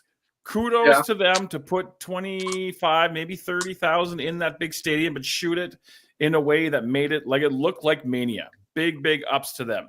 Too friggin' long. The first hour, I don't like how they paced it. I don't think that I mean, the opening match was kind of meh. It was like a TV match, and then do a stretcher angle to kill your crowd in the first match, then have the heel go over in the second match, even though it was good. Have the heel go over, then you send out Adam Cole to do that speech. And no offense to Adam Cole, obviously you want to give him his moment and all that kind of stuff, but do that on TV instead. And then they kind of manufactured Dustin Rhodes being the greatest man that ever lived to win that title. 3 belts. The first I didn't get a chance to talk about that last week. That definitely was not something I was super thrilled about. Okay. I was very strong about not liking Dustin Rhodes winning that match, and I felt like the majority of people like in the chats for my shows were shitting on me about it. And I was like, listen, I get it. I'm not anti Dustin Rhodes. No, I'm not either. Just give it to fucking Kyle Fletcher. We knew he was winning the match with Adam Cole See, anyway. that's Who the cares? thing. They need to pull the trigger on Kyle Fletcher because they're running into Brody Lee territory with him now, where he should, like, Kyle Fletcher. He was going to be the Randy Orton, and now he's just like middle of the road booking with him, and we don't know what the deal is. Same thing with Brody Lee. When they want him to be a giant, he's great, and then at the same time, Brody King. Brody King. My apologies. Yeah. Takes a bunch of losses as well. So. I love Brody King. Booking. I love Brody King too. Fabulous. But yeah, the first hour was kind of The show itself, I thought, was really, really good for the most part. I don't think some of the matches were as great as people are saying. Tony Storm and Mercedes Moné was good, but not a classic. Okada and Omega, again, if you've never seen them wrestle before, it may be a great match, but not as good as some of the ones they've had. Main event, fun, crazy, stupid nonsense. It was very, very much overbooked, in my opinion. It was very, very similar, I think, to when Cody beat Roman Reigns, just with the violence amped up with all the extra overbooking nonsense. But I mean, people had fun. Everybody went home happy and long as hell, like Ophelia saying, 8 hours with the pre-show, which I also watched. But on the whole, I thought it was good. But visually, it looked phenomenal. I really, really give the Preparation H on the whole does feel good. On the whole, I feel good. Sorry. I just thought about that on surprise. Yeah, we don't have to like trickle. I just was curious because I know that we've now made some moves at AEW. We've got a new world champion, which it got called that. I will tell you. Oh, go ahead. I will tell you. I wasn't overly excited about last night's Dynamite. I thought it was all right. I thought it was a solid show. There were things I loved. Hangman Adam Page throughout that whole episode. Yeah, I loved everything about it. I loved can I tell you what I really loved about? Have you watched call it Operation Ass? Yes, I have. Yes, I have. Yes. I loved Adam Copeland hiring the Hurt Syndicate to take fabulous. out FTR. I loved everything about that, and I loved how that foreshadowed FTR and the Hurt Syndicate. They're doing this tag team tournament, and then later on, the Hurt Syndicate threatening MJF, which is going to lead to MJF screwing the Hurt Syndicate and helping FTR win the titles, and then Edge and Christian, and all the the layers that were created in that one segment. Yeah, I think people give AEW a bad rap for their storytelling, but it's definitely there, and it's very deep, sometimes too deep. Speaking of people that gave AEW, did you see that bozo Eric Bischoff on Errol Hawani trashing AEW, but also in the same breath going, I don't even watch it? Yeah. He said that them passing Monday Nitro was like a participation trophy. Yeah. That was one thing he said. And then he also said that he thinks TNA could easily become the #2 wrestling company. I did see that. I didn't hate that. I didn't hate that comment. I think what he was saying in that, like, TNA, it's got a lot of great things going for it, and if it did get the right deal, it could spike its viewership and get into it. It's got a lot of good going for it. But the way he said it was like, it's a shot at AEW. If he would have just praised TNA for what TNA's doing and not make it having to be like, oh, they're going to surpass AEW, like, they could have a run for the #2 company for sure. Like, there's no shame in saying that. Eric Bischoff hasn't, contributed anything relevant to the wrestling business in over 2 decades. So, you're not going to watch his new thing that's going to be on Fox News or whatever? Oh, that thing that he's doing with Hogan, not anymore. Not anymore. Oh shit, doing it by himself now. I forgot. My brain forgot that he is gone. That was weird. Yeah. Apparently, ticket sales. There's like a 12,000 seater, and they sold like 700 tickets or some sort of thing like that. I think it might even be less than that. Sadly. If they ever ring a bell, I'll be very surprised. But I'm not too concerned with what Eric Bischoff has to say. No. I will say that the wrestling business is very healthy right now, in my opinion, and that makes me happy. Yeah, it's almost too much. I got to quit my job to keep up with shit. I would love to. I would love to. So send in those super chats, guys. Okay, come on. That's right. But when I say send them in for you to take your shirt off, you're like, don't do that. Yeah, because nobody wants to see that plug. But if it gets you closer to being able to watch wrestling all the time, that's what I said. I said if people would need to send me enough money for me not to go to work tomorrow. That's what I said. If you send me enough money that I don't have to go to work tomorrow, I will sit here with my shirt off If you for said the remainder that, of this episode and talk about wrestling with you fine gents. That's Okay, what well, I how will much do you make at one day of work? I don't want to share that information, but it would be sizable. It would be. I make all right. I'm okay. I'm okay. All right, fair. Basically, which I've said, and we've all said, I want this to be my job. I would love this to be my job. So, however we get there is the ideal scenario, one way or another. The Calgary Stampeders have the ball 1st and 10 at their own 40-yard line. It is 0-0 in the first quarter at McMahon Stadium in Calgary, the Holy Land. I was there yesterday. There you go. There you go. Drove right by McMahon Stadium. Said there you hello go. to it. Can I tell you what bothered me about Raw this week? Oh, no. You know what? Here's what I'm going to say. yes. I have fully flipped, and I am on board that the Seth Rollins injury is a work, and he's cashing in at SummerSlam against CM Punk next week after CM Punk beats Gunther for the world title. I have flipped. It is not real. It is a work, and that's I will leave it. No, stop. You can't just leave it there. I need you to explain to me why you think that. You can't just go, I think he's faking his knee injury, but I'm not going to elaborate. Good night. Okay. I need more. We needs more. Okay. Well, so how long? All right, Boris. Just so I have frame of reference, I know you haven't been. How long have you been out of the WWE game? 6 or 7 years. Oh wow! I've not been a regular watcher in a long time. Okay. I know that I saw clips of the injury, and I know there's been a video of him in his private life on crutches and yada yada yada, and there's been speculation as to whether, I follow along on social media, so I don't watch regularly, but I'm somewhat abreast on what's going on. Okay. Yes, I said abreast, and I used it properly. So when the injury first happened, I always give the benefit of the doubt to the wrestlers. I was like, no, that's real. I always give the benefit of the doubt to them. Okay. Let's take two perfect examples of what is currently going on right now in WWE. We have two major injuries in WWE. We'll just use Liv Morgan, Seth Rollins. Mm-hmm. They're both supposedly going to be out for a really long time. Right? Yeah. Now, Liv Morgan is mentioned every so often, particularly just with the Judgment Day. Yeah. Can you tell me how many vignettes we've seen about Liv Morgan since she's been injured? No. My gut wants to say 0. Okay. I'll say 0. Okay. Can you remember all the major injuries of people that have been injured in our lifetime in pro wrestling, especially WWE, WWF? When people are actually injured and not on the program, they don't talk about those people. Yeah, they're pretty much persona non grata. Are they talking about Rollins a lot? They showed 2 separate vignettes on Monday just about Seth Rollins.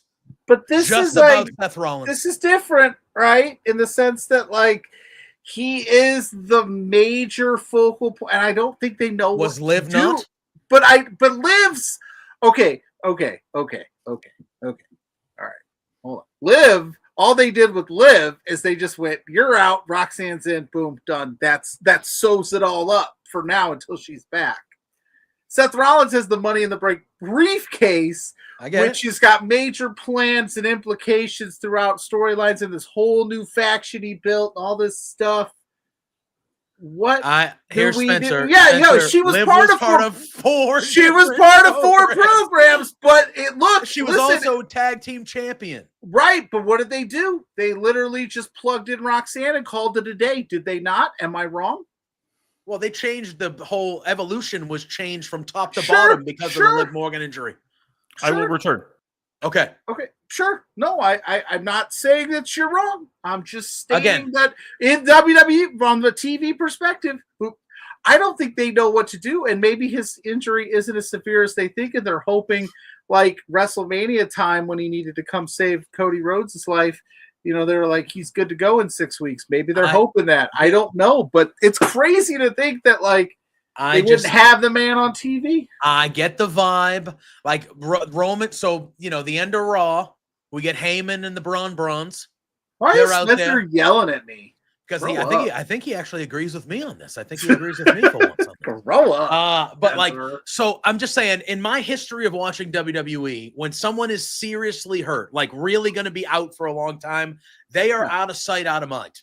We don't hear about them. We don't talk about them. We start talking about them when they're close to returning. We might show a vignette of them training or rehabbing, but we don't talk about them. And we have non-stop been talking about Seth Rollins. Non-stop. You might not be wrong, but I also know that I just know like they got a lot of time to kill between that briefcase is that. And June. I agree. But we've been nonstop talking about the guy. 2 separate vignettes about him on Raw. Becky Lynch is doing social media videos that are really on the nose to me about it. Roman comes out at the end of Monday's promo. Roman comes out and says all this stuff, and Heyman makes it a point to say Seth Rollins is not going to be back for a very long time out of nowhere. We're not even talking about Seth. Yeah, that was weird. It's just too on the nose for me that they want us to believe Seth Rollins is gone for a long time. Yeah, he's not. He's cashing in next week at SummerSlam. Dang it, Mrs. Yeah, Boris, I know. hello. Mrs. Boris is in Sorry, the house. I was What's mid-rant. up? I couldn't stop. I had to keep. No, that's all good. I didn't want to interrupt. I just popped up to say a quick hi. I'm slaving over the stove cooking supper, so you don't. Wow. Real quick, do What you a think lady. Seth Rollins is faking his injury or not?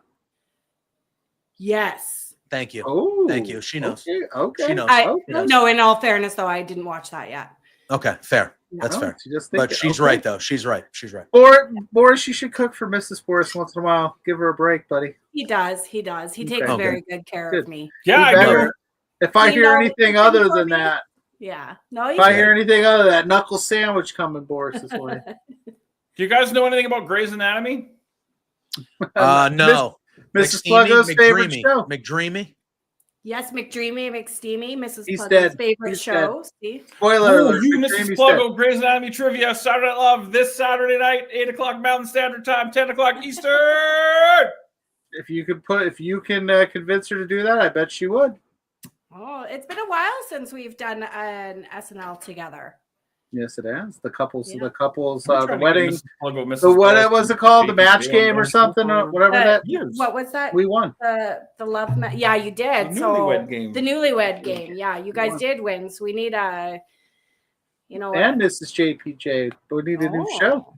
Yeah. They See? get- We'll just take over. It's all good. Yeah. You know, The bearded ladies yeah. take over. Ladies' night. I like it. I like it. I like it. Ladies' night. Yes. Yeah, why not? Ladies' night on Yes. SNL.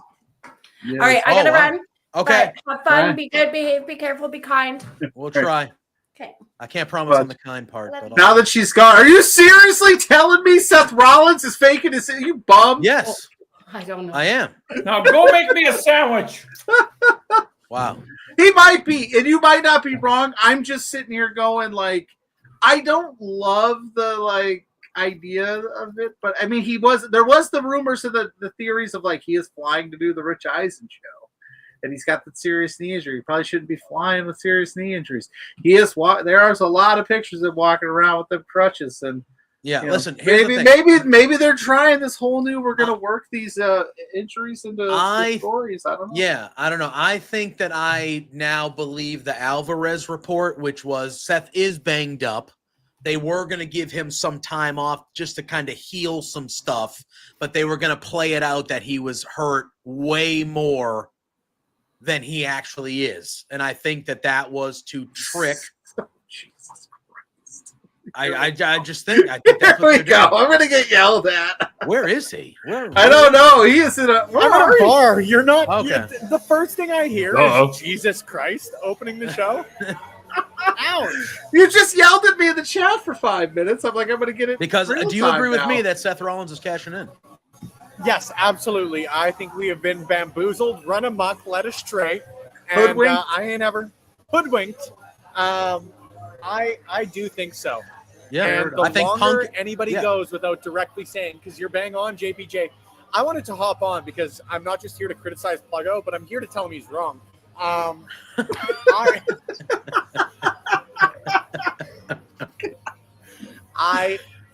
I thought the same thing because I was watching Saturday Night's Main Event live, and as soon as Rollins hit that moonsault and everything happened, my first thought was, well, we're fucked. Yeah. Yeah. I think he's cashing in. I really think he's cashing in, but Yeah. I just He missed might you be. guys. I had Missed about you 10 too. minutes before I took off. I was watching the show and I wanted to hop in and say hi. I haven't seen Boris in far too long, and now I only get to see him once a month rather than twice a month because That might be changing soon, though.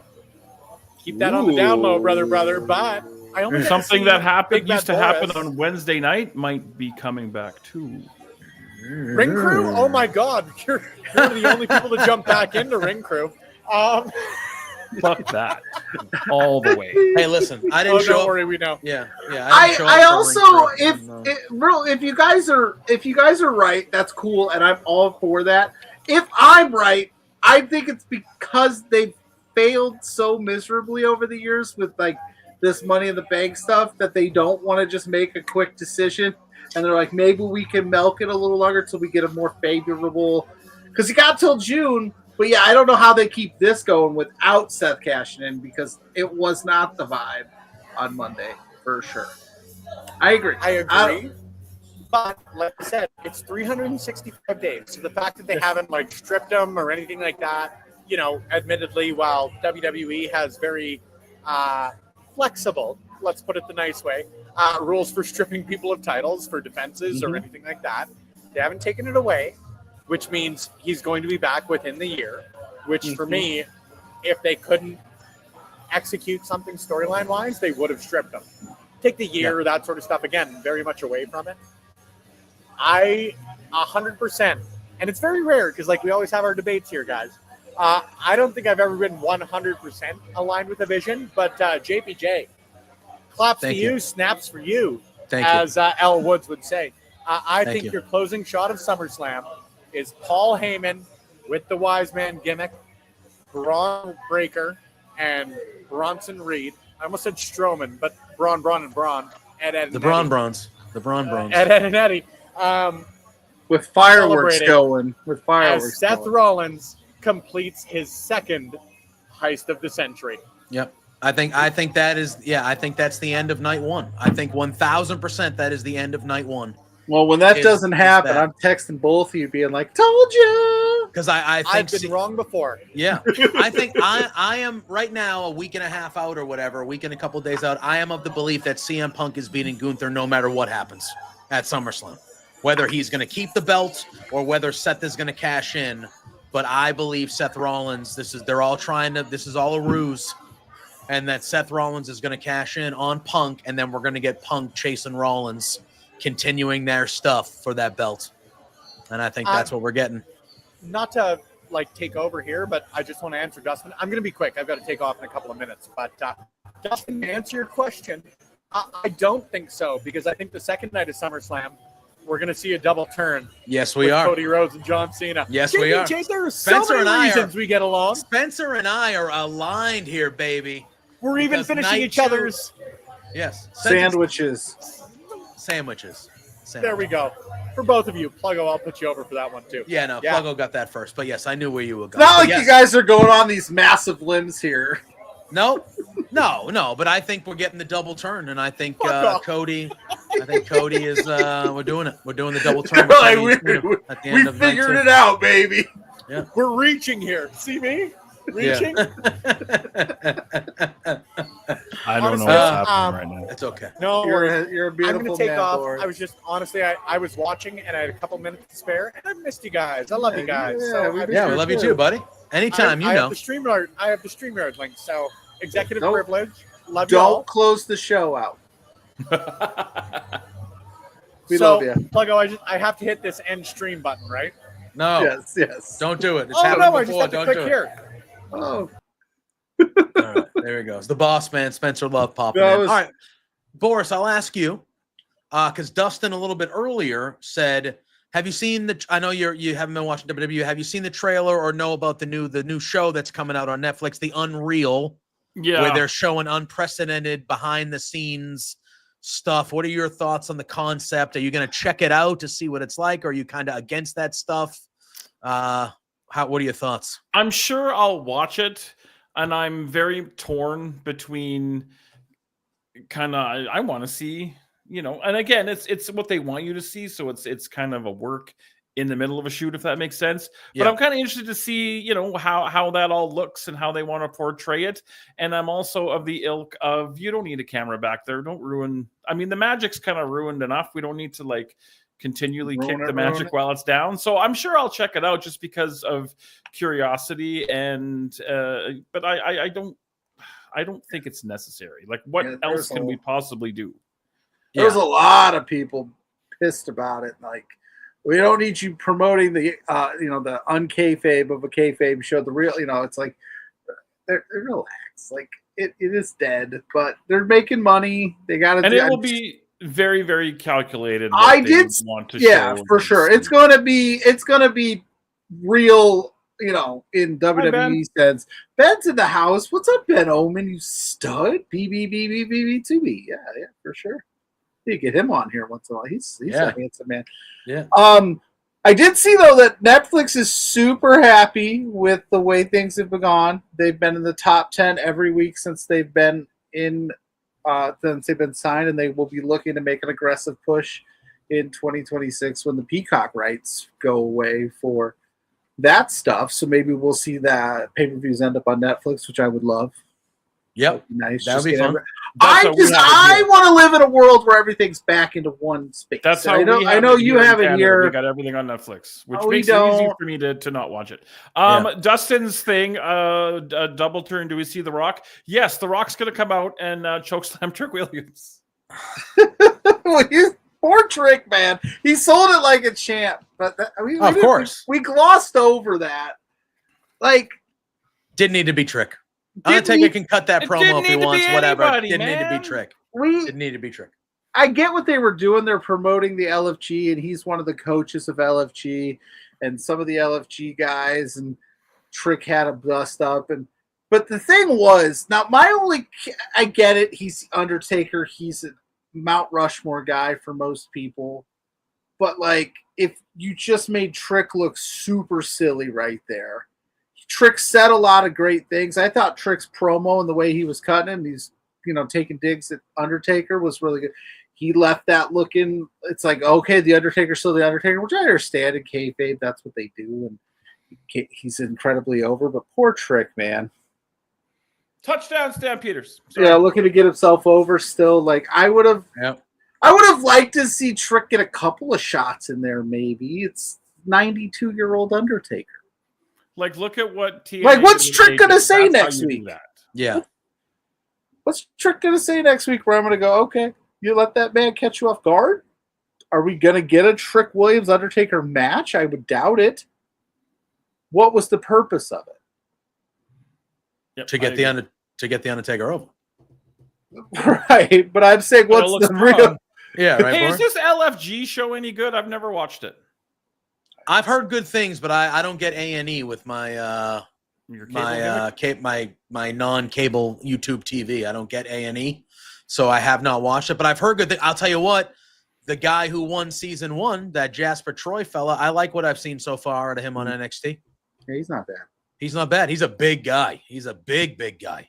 But I've liked what I've seen out of him. And the one that the female that won as well, she's on Evolve. She's also good. She's also good. Nydia? It's an old Remember reference. Nydia? I love Nydia. Jamie Noble and Nydia. I love them. Nydia!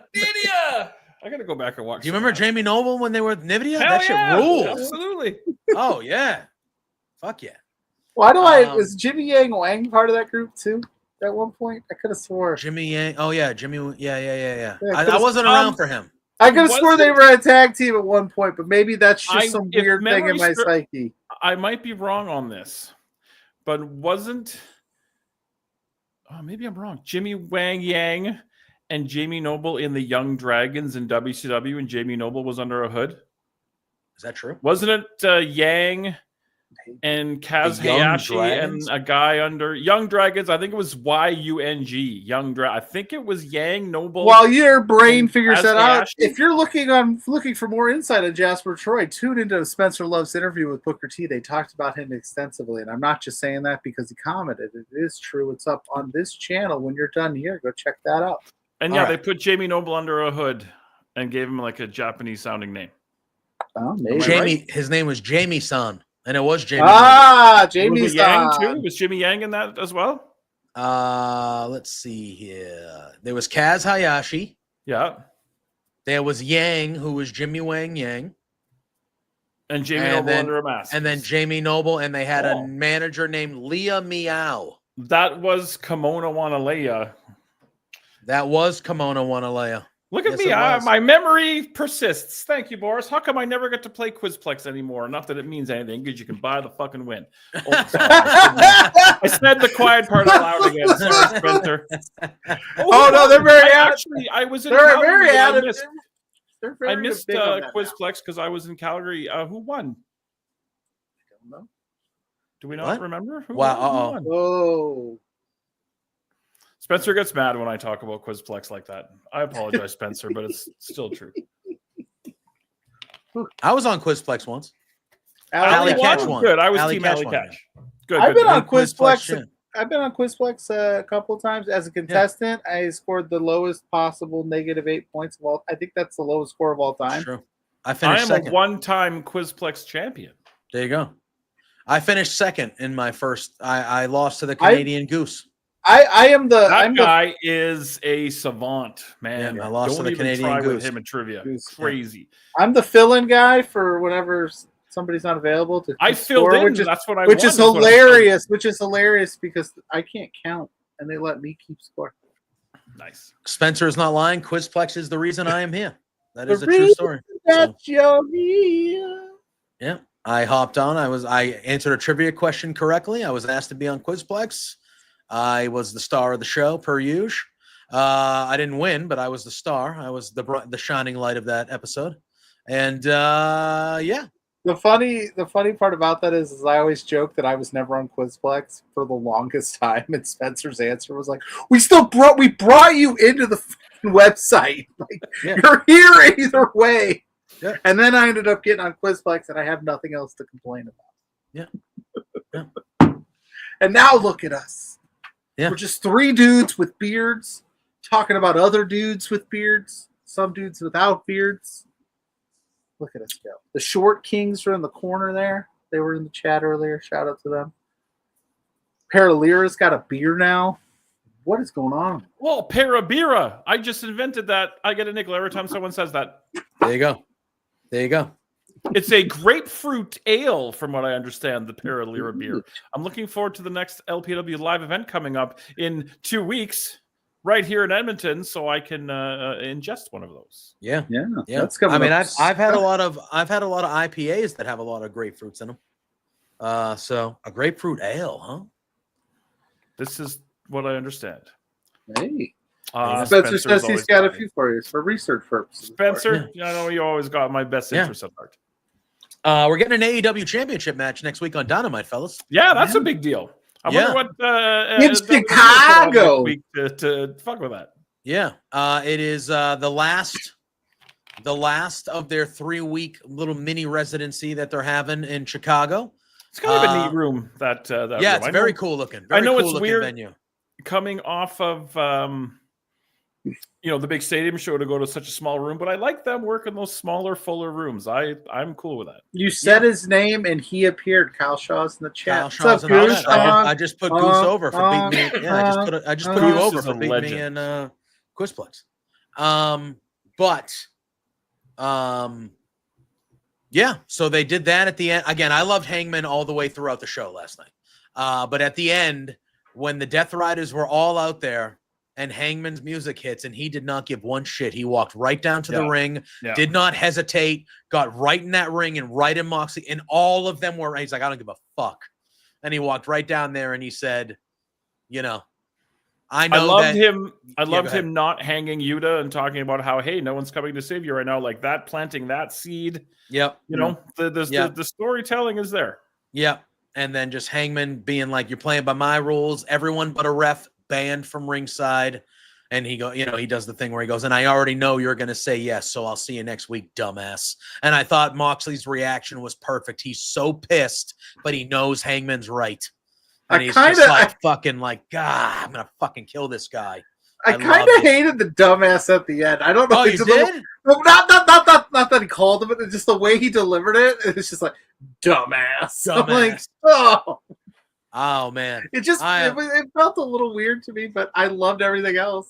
But I'm just splitting hairs here. Yeah, I just the confident Hangman. I am digging. I am digging this confident champion Hangman. Earlier in the night, the stuff with MJF where he was like, "We both know the only way you're getting this title off me is if you use that or you earn it, and that's not going to happen because you're a child and a gutless coward." And he just walked away, and MJF's just looking at him like, "You son of a bitch."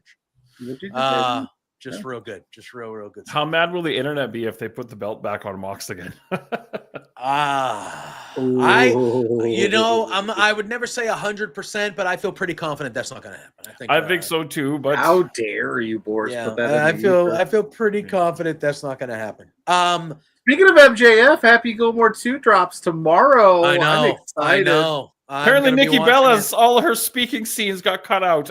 Is that true? Is that true? Is something that I have read. Well, I did not know that because Becky Lynch is in there as well. MJF is in there. Mm-hmm. Nikki Bella did some. They had a decent amount of wrestlers in that movie, huh? Yeah, I might watch Happy Gilmore tonight. I was going to say, Bad Bunny plays his caddy, and I heard that he is like a scene stealer with how funny he is. Really? In that. Oh yes. MJF, I believe, plays the son of Happy Gilmore. Yeah, one of the sons of Happy Gilmore and the main woman there. What's her name from the first one? Oh my God. Victoria. Not Victoria. It's not Victoria. That's a different one. It's Veronica. Veronica Vaughn? No, that's Billy Madison. That's Billy Madison. Veronica Vaughn. Veronica. No, it's not Veronica Vaughn. It might have been Victoria because they're all V's. Yeah, they're V's. Vicky Valancourt? No. That's Waterboy. That's Waterboy. Yeah. Vanessa? I think. Vanessa sounds Vanessa. All right, hang on. I'll do the I was, I love that we on this show still hold true to that old school, like when you're having a discussion with your friends and you didn't have phones back then, you just had the discussion and tried to get to the answer, and then we wait a few minutes and we go, "Oh yeah, Google exists. We could just look it up." Oh, Virginia. That's her name. Virginia Venet. Double V. Virginia Venet. All double V's, man. All the names. Yep. Friends listen to Endless Love in the Dark. Yes. Yeah. Yes. So listen, I'm gonna hope and pray that it's a great movie. I don't want it to, but I don't think because Happy Gilmore is so an iconic movie. Yeah. I hope it's as awesome as Happy Gilmore 1. We'll see. I'm pumped. I am nervous about it. When I get off work, that's probably the first thing I'll do tomorrow. I am very nervous about it because Happy Gilmore is that's a very important movie in my childhood and in my life. Hilarious movie, and I am nervous that this is going to be one of those sequels that is going to not be good. I still have not watched the second Borat movie because I loved the first Borat movie. I thought it was so brilliant that I'm afraid of tarnishing it, and I have not watched Borat 2. That's how I am with the Anchorman. I have not seen Anchorman 2 because I also haven't watched Hot Tub Time Machine 2 because I love as just like the first one's a good one. As a silly popcorn movie, Hot Tub Time Machine 1 is great. Yeah, very fun. Very fun. Yeah. Possibly Hoosier. I don't know what time. I don't know how Netflix does their release times. I don't know if they'll do like a standard like noon, or if it drops at midnight. I don't think maybe. I don't know. You'd have to look because it is different. Because like that is something I thought about today because our good pal Josh Robinson. It's the 25th for him. So does he get to see Happy Gilmore right now when he wakes up, or does he have to wait? I don't know. The film drops at exactly 5:00 p.m. Eastern Standard Time on Friday, July 25th. All right. That's Netflix's global There you release. go. And Shaw he says he's pretty sure it's gonna suck, boys. I hope you're wrong, Kyle. Yeah. I love you, but I hope you're wrong. You're never wrong on Quizplex, apparently, but you're wrong about this one. Now that we're talking about movies. And now I've got Happy Gilmore premieres on Netflix at 3 a.m. Eastern Time. So who knows? Okay. So you said some shit on the internet. First of all, did you not say some shit on the internet? Yeah, I did. and my shit was accurate. First of I all, don't know Boris, why have you came at me. seen Fever Pitch? Have I seen Fever Pitch? That is the awful movie. Jimmy Fallon, Drew Barrymore, the Red movie, Sox, which is written by the same guy who wrote High Fidelity, which is one of my favorite movies. No, yes, I did it's see... a Farrelly brother. It's a Farrelly brothers movie. No, but it's based on a book written by the same gotcha. guy that wrote Nick Hornby, I believe is his name, who wrote High Fidelity, which I love. I saw Fever Pitch and I thought it was fine for a rom-commie. You're in Boston. It's about the Red Sox breaking the curse, and there's love. What was so bad about it? And everyone was wondering what the hell Drew Barrymore was doing on the field when the Red Sox won the World Series. What the movie? It was a great movie. No, that is not true at all. That is I love Fever Pitch. We're pro Fever Pitch here at the Pluggo house. Well, it's okay. People like bad movies all the time. Originally, it is because Nick Hornby, who wrote it, is British. It's actually about a soccer team. But anyway, I know there is a movie. There's a Fever Pitch soccer movie out there. So basically, some website on Twitter basically wrote, I think it was MGM Sports or something. They were like, "What's the worst sports movie of all time?" And I quote tweeted it, and I said, "Fever Pitch, absolute rubbish." Rubbish. But why? Rubbish. Because that is no. There's far worse movies out there than that. To me, and again, you're acting like because it involves the Red Sox, I should love it. No, because it involves the Red Sox, I had a certain level I was expecting from it, and it did not come fucking close. I do like that comment. Like the Red Sox. Every true Red Sox fan would have dumped her in Act 2. Just saying. No question. Rotten Tomatoes, the film has a 66% rating based on 195 reviews. Too high. Average rating of 6.3 out of 10. While not a home run, Fever Pitch has enough charm and on-screen chemistry between the two leads to make it a solid hit. First of all, Jimmy Fallon sucked in that movie. Terrible lead. Not a leading man. I like Jimmy Fallon. This is not an anti-Jimmy. I like Jimmy Fallon. But he was not a leading man. He sucked in that movie. I'm not going to say one bad word about Drew Barrymore. I love Drew Barrymore. I'm not going to say a negative word about her. However, that movie sucked. Period. End of story. And I love the Farrelly brothers. I love most of their movies. They are local New England guys. They make there's something about Mary, Kingpin, which is the best one with Woody Harrelson. It's the best Farrelly brothers movie. Me, myself, and they have so many good fucking movies. That movie is dog shit. Who you calling a psycho? Yeah, exactly. Roy, can you get sick drinking piss? I don't understand. I think so. Even if it's your own. Look, Shep says it's a great movie. Like I just don't understand how it can't be. A great movie. There's no way you watch that movie and go, "This is the worst piece of cinema." Like, come on. First of all, I didn't say it was the worst movie. They asked me name the worst sports movie. There's got to be a worse sports movie than that. Not to me. Do you know how high my expectations were to go to a movie theater and watch a Red Sox movie? Yeah, I can imagine. Yeah, and then the movie sucked. Did you watch the trailer before you saw this movie to understand that? If I fly out to Boston, am I going to get beat up? It had nothing to do with it being a romantic movie. It had nothing to do with it being a romantic movie. It had to do with Jimmy Fallon was not a believable Red Sox fan at all. His group of friends were not believable. I've grown up around Red Sox fans. The doctor? That was the only redeemable scene in that movie is when they make the dude dance for the season tickets, because I think at that time people would have murdered for Red Sox season tickets. So that is the only believable thing. It has nothing to do with it being a romantic movie. I love romantic movies. One of my favorite movies of all time is Chasing Amy. That is a romantic movie. I have no problem with romantic movies. Oh my God, it's still here. It's still here. Live from the land of chowder and pain, JPJ's losing his freaking brain.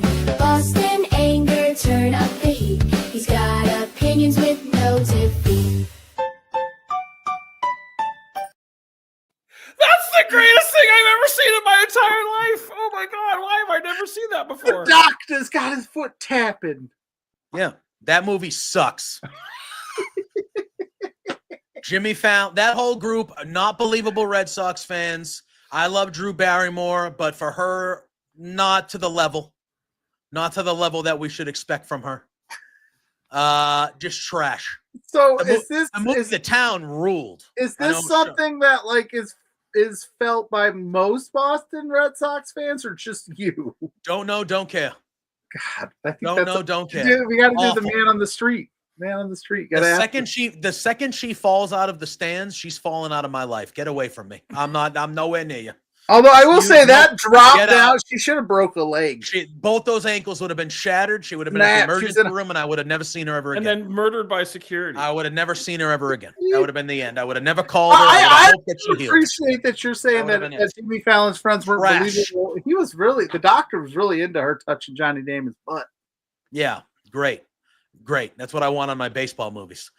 Trash. Absolute trash. Now, there are other terrible sports movies. Have you seen Caddyshack 2?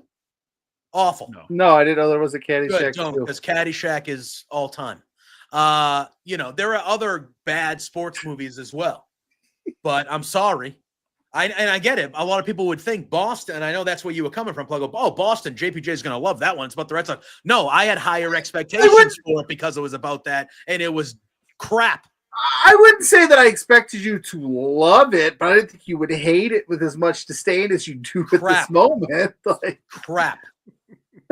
Awful. Oh, well, listen, Major League Back to the Minors grows on you. You got to watch it a few times. Don't disrespect the bacula. Don't disrespect the bacula like that. You got bacula. You don't disrespect the bacula. Also, a young Walter Goggins.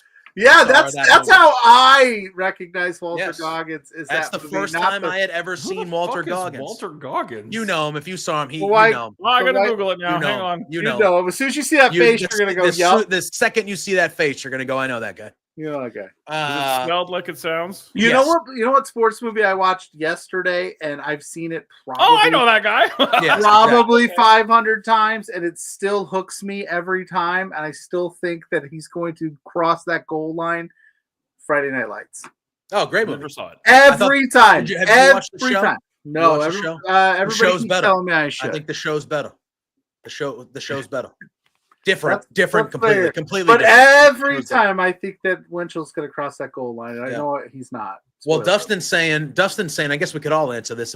Dustin's saying on the opposite side, what's the best? Well, he says, what's the best baseball movie, JPJ? I'm going to say it and you're all going to laugh at me. Well, my favorite baseball movie and my favorite movie of all time is The Sandlot. That is my favorite movie of all time. Still haven't seen it, but I do have it on this very laptop. Maybe I should do it tonight. Come on, we have talked about this. Come on now, Boris. How have you not seen this? Yeah, we know we've been through this. But we have been through this. In my opinion, the best baseball movie is A League of Their Own. That is the best baseball movie. Not the best baseball movie though. PLUGGO. I'm interested in yours now. No, yours first. Are you gonna say the most overrated one? I'm afraid. Which is what? I want to see what you say. Moneyball is great. Moneyball is great. Never saw Moneyball. I'm gonna say Rookie of the Year. I love that movie. That's a great movie. I just watched that. A great movie. Garden-Hoser. John Candy is wonderful in that movie as the announcer. I think you could pick out all of those. I like Major League. League, the first one is a classic. Field of Dreams is great. Overrated. Never saw Field of Dreams is overrated. Anyway. Remember this is a football movie, but yeah, Moneyball's good. Remember the Titans have favorite football. This was gonna be our discussion today. We were gonna deep dive into like sports movies, and then things happened, and we had to switch of course. So we'll have to move that to another night. Yeah, I will say this. My hot take when it comes to baseball movies is of the three Costner baseball movies. For Love of the Game. Of the three baseball movies that Costner is known for, Field of Dreams is the worst one of them by far. I was gonna say, don't say an unkind word about For Love of the Game. By far, movie. Bull Durham and For the Love of the Game are incredibly Field of Dreams. Mrs. Pluggo said the same thing. She's like, she didn't like it either. I'm like, what? Well, no, I'm not saying I don't like it. I'm just saying it's very overrated. It's not near the discussion of top baseball movie. It's just not. Yeah, I think those are all good ones. Rookie of the Year was a great poll. JPJ building shit. Rookie of the Year What's is a the great one where poll. the little kid manages the twins? I was just going to say the Little- Little Big League. Little Big League. Yeah, was that's a good one too. I Another hated good one. Angels in the Outfield though. Fuck that. Oh no, that was good. That was I watched Angels in the Outfield. Joseph Gordon-Levitt, we- man. That's a we young took- JGL. We took Owen to some baseball games over the 4th of July weekend at South Bend Cubs, and we were telling him about some of these movies. Like we told him, like, you're supposed to yell at pitcher's got a big butt from Rookie of the Year, and then he's like, I want to watch some of these movies. So Angels in the Outfield is one we showed him. I do have some issues with the storyline in that movie. Disney, like, it's Disney. no, I know, but even that was like, it's super weird. You know what the thing is when it comes to But Angels it's in the a good- Outfield? it's a good Have you movie. seen the cast? It's Matthew stunning. McConaughey, Adrian Brody, Joseph Danny Gordon-Levitt, Danny Glover, Tony Danza, Christopher Lloyd. Yeah, it's just a stacked Like lineup. that, like that had a young McConaughey, a young Adrian. Those are Oscar-winning actors as like secondary characters, and that cast is absurd. And then you find out that Tony Danza dies at the end, and it's like, oh shit. That's what I'm talking about. Like, Oh, what are we doing to this little kid? Where first of all, his dad leaves him hanging. You know? And he says if the Angels win the pennant, he'll come back, and he does not come back. No, and he then doesn't. Then this little kid prays to the gods, and they send him angels to help him cope with the fact that his dad ain't coming back. And then they kill off a dude, and that's the only reason that's the only reason Al came back, is that we're killing off Tony Danza. So I just wanted to stop by, put that into your head during the biggest game in California Angels baseball history. Unbelievable. But don't tell anybody. Unbelievable. Truly unbelievable. Yeah. Another good movie, Boris. You're wrong. Obviously, when we're talking baseball movies, I would be remiss not to mention Bad News Bears, the original ones with Walter Matthau and all those. I know Billy Bob had a remake later on. It wasn't actually that bad, but the originals with Matthau are legendary. And Hardball with Keanu Reeves, super sad at the end of that movie. But Hardball is a good one. Hardball is hard. Again, Boris, I need you to watch Hardball. Yeah, that's a tough one. That's a tough one. At G-Baby. Yes, that's a tough one. But Hardball is a good baseball movie too. Yeah, that might be up there for me. Yeah. How'd you feel about Benchwarmers though? Benchwarmers is all right. I watched that about a month ago. Rewatched it again. It's okay. I mean, it's a weird movie, but it's all right. What about it goes up there with all Summer the time? Catch? Did either of you know Summer Catch with Freddie Prinze Jr., former WWE writer? Yeah. Matthew Lillard, Jessica Biel. Yeah. Freddie Prinze Jr. They play in the Cape Cod Summer League, which is like a very famous famous baseball league. And falls in love with the rich girl's lawn who he mows, and it's more of a rom-com. See, that's a movie to me that I love Freddie Prinze, but if you watch baseball, you can tell immediately that Freddie Prinze has never played baseball a day in his fucking life. You know what I mean? That's the shit that I see in sports movies. Do not talk ill of our future boss. No, I love Freddie Prinze. I love Freddie Prinze, but you can tell that they did not do research of whether he knew how to play baseball or not before they cast him in that fucking movie. But he's also actors do that all the time. They go, "Oh, totally, played baseball my whole life." Yeah, like there's the movie when we were super younger. It's some Basketball Diaries. Leonardo DiCaprio in that movie he never played basketball for a fucking second in his life before he did shit in that movie. Wahlberg, he played basketball. You saw Wahlberg in those scenes, you were like, yeah, all right. Speaking of baseball movies that we have to mention, 61. Oh, great. 42, absolutely. Yeah. 42 was good. Although I will say, what's his name that was in 42 that passed away? I can never remember the name of it. Chadwick Boseman. Chadwick Boseman will always be James Brown for me. If you have not seen Get On Up, the James Brown biopic, he is amazing. That's a great film. Yeah, that guy was really good. You figure 42. Oh my God, Basketball is a fabulous movie. Basketball is one of the best movies of all time. Why didn't we talk about it when Spencer was here? Yeah, I know. Speaking of, because we got to get out of here a little over. I'm not going to get too deep into it, but if you guys haven't seen the clips from the South Park debut episode last night, and their tribute to the President of the United States of America, I would go out of your way to see them because it is quite entertaining. I heard they just ate a massive deal with Paramount. They did, and they in their first episode of the new season with 1.6 billion they signed for with Paramount. And last night's first episode was a 30-minute destruction of Paramount and Donald Trump, and it's crazy. You should go see the clips. It is quite crazy. So it sounds like what we need to do here is we've got a lot of chatter about the sports movie topic. We'll revisit that here.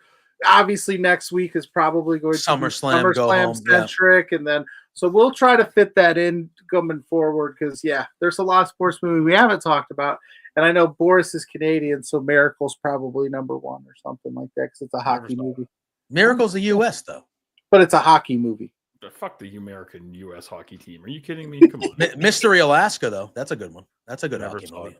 Oh, Mighty Ducks, baby. Mighty Ducks, Mighty Ducks. The Flames win a game by forfeit in that movie. That's always my favorite part. Yeah. Slapshot? Were you a Slapshot guy? Yes. Yeah. There you go. Box, and you feel shame. Yeah. So we'll have to do this again. Yeah, Boris, let the people know where they can follow you. What you got coming up? You can follow me on the BB Boris right down there on the social media things. BB Boris 1 on Instagram. Saturday morning, you will see me with that handsome gentleman named Pluggo as we are going to preview the coming LPW 29, and then we'll return at 8 p.m. Mountain Standard Time, 10 o'clock Eastern. We're going to be watching Fever Pitch, the 2005. I was taking that joke in my brain for 20 minutes, and I had Fever Pitch on the screen. So I'm there, dude. We're doing it. The original plan for SNL this week is we were going to watch an episode of Wrestling Society X, the old MTV show that was a lot of fun and weirdness. Yeah. I'm debating switching something Hogan related, but I'm going to sleep on it and see how I feel about that. Thank you guys for letting me come on. It is always a pleasure to spend time with two very esteemed, intelligent men. And in conclusion, you're on the wrong show then. For me, they're going to try to make you look this way. And they're going to try to make you look that way. But don't let them tell you where to look. Release the Epstein files. Or Epstein files. I agree. That's a way to... I said Epstein. That's weird. You I've never did. said Epstein in my life. Yep. I would agree. Scary times happening. So Morris was not lying. Yeah, what's it like? Like, just give me like a 5-second thing. Like, I watch more CNN than a Canadian should because I'm fascinated with your politics. Yeah. Is it scary and weird? Just like to be an American person right now? Yeah, it's definitely bizarre. I mean, every day is an adventure. You never know every day there's something. You read something and you're like, holy shit, man. You're like, can you even do that? Yeah. I don't even know, man. I'm not at a level where it's scary for me, but it's definitely, we get closer to it by the day.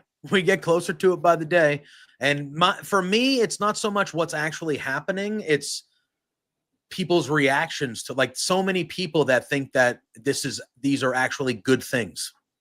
Yeah. That's what for me is, it's not so much what's happening, because that is one thing, but the people that are like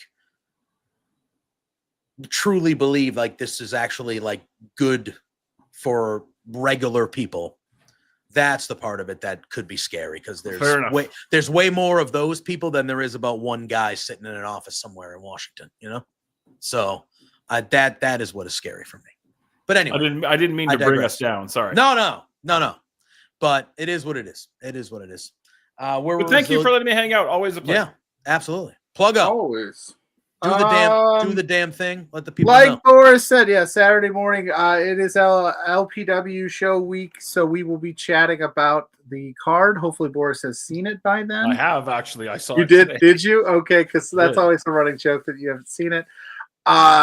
Every Thursday night with JPJ from Between Two Beards, at B2 Beards on all social media platforms, so know what we got going on and coming up. Now that my coaching duties have subsided, I'll be able to update you guys a little quicker on what we're doing on a daily basis as a show. Today was a little bit of a wrench in the plans per se.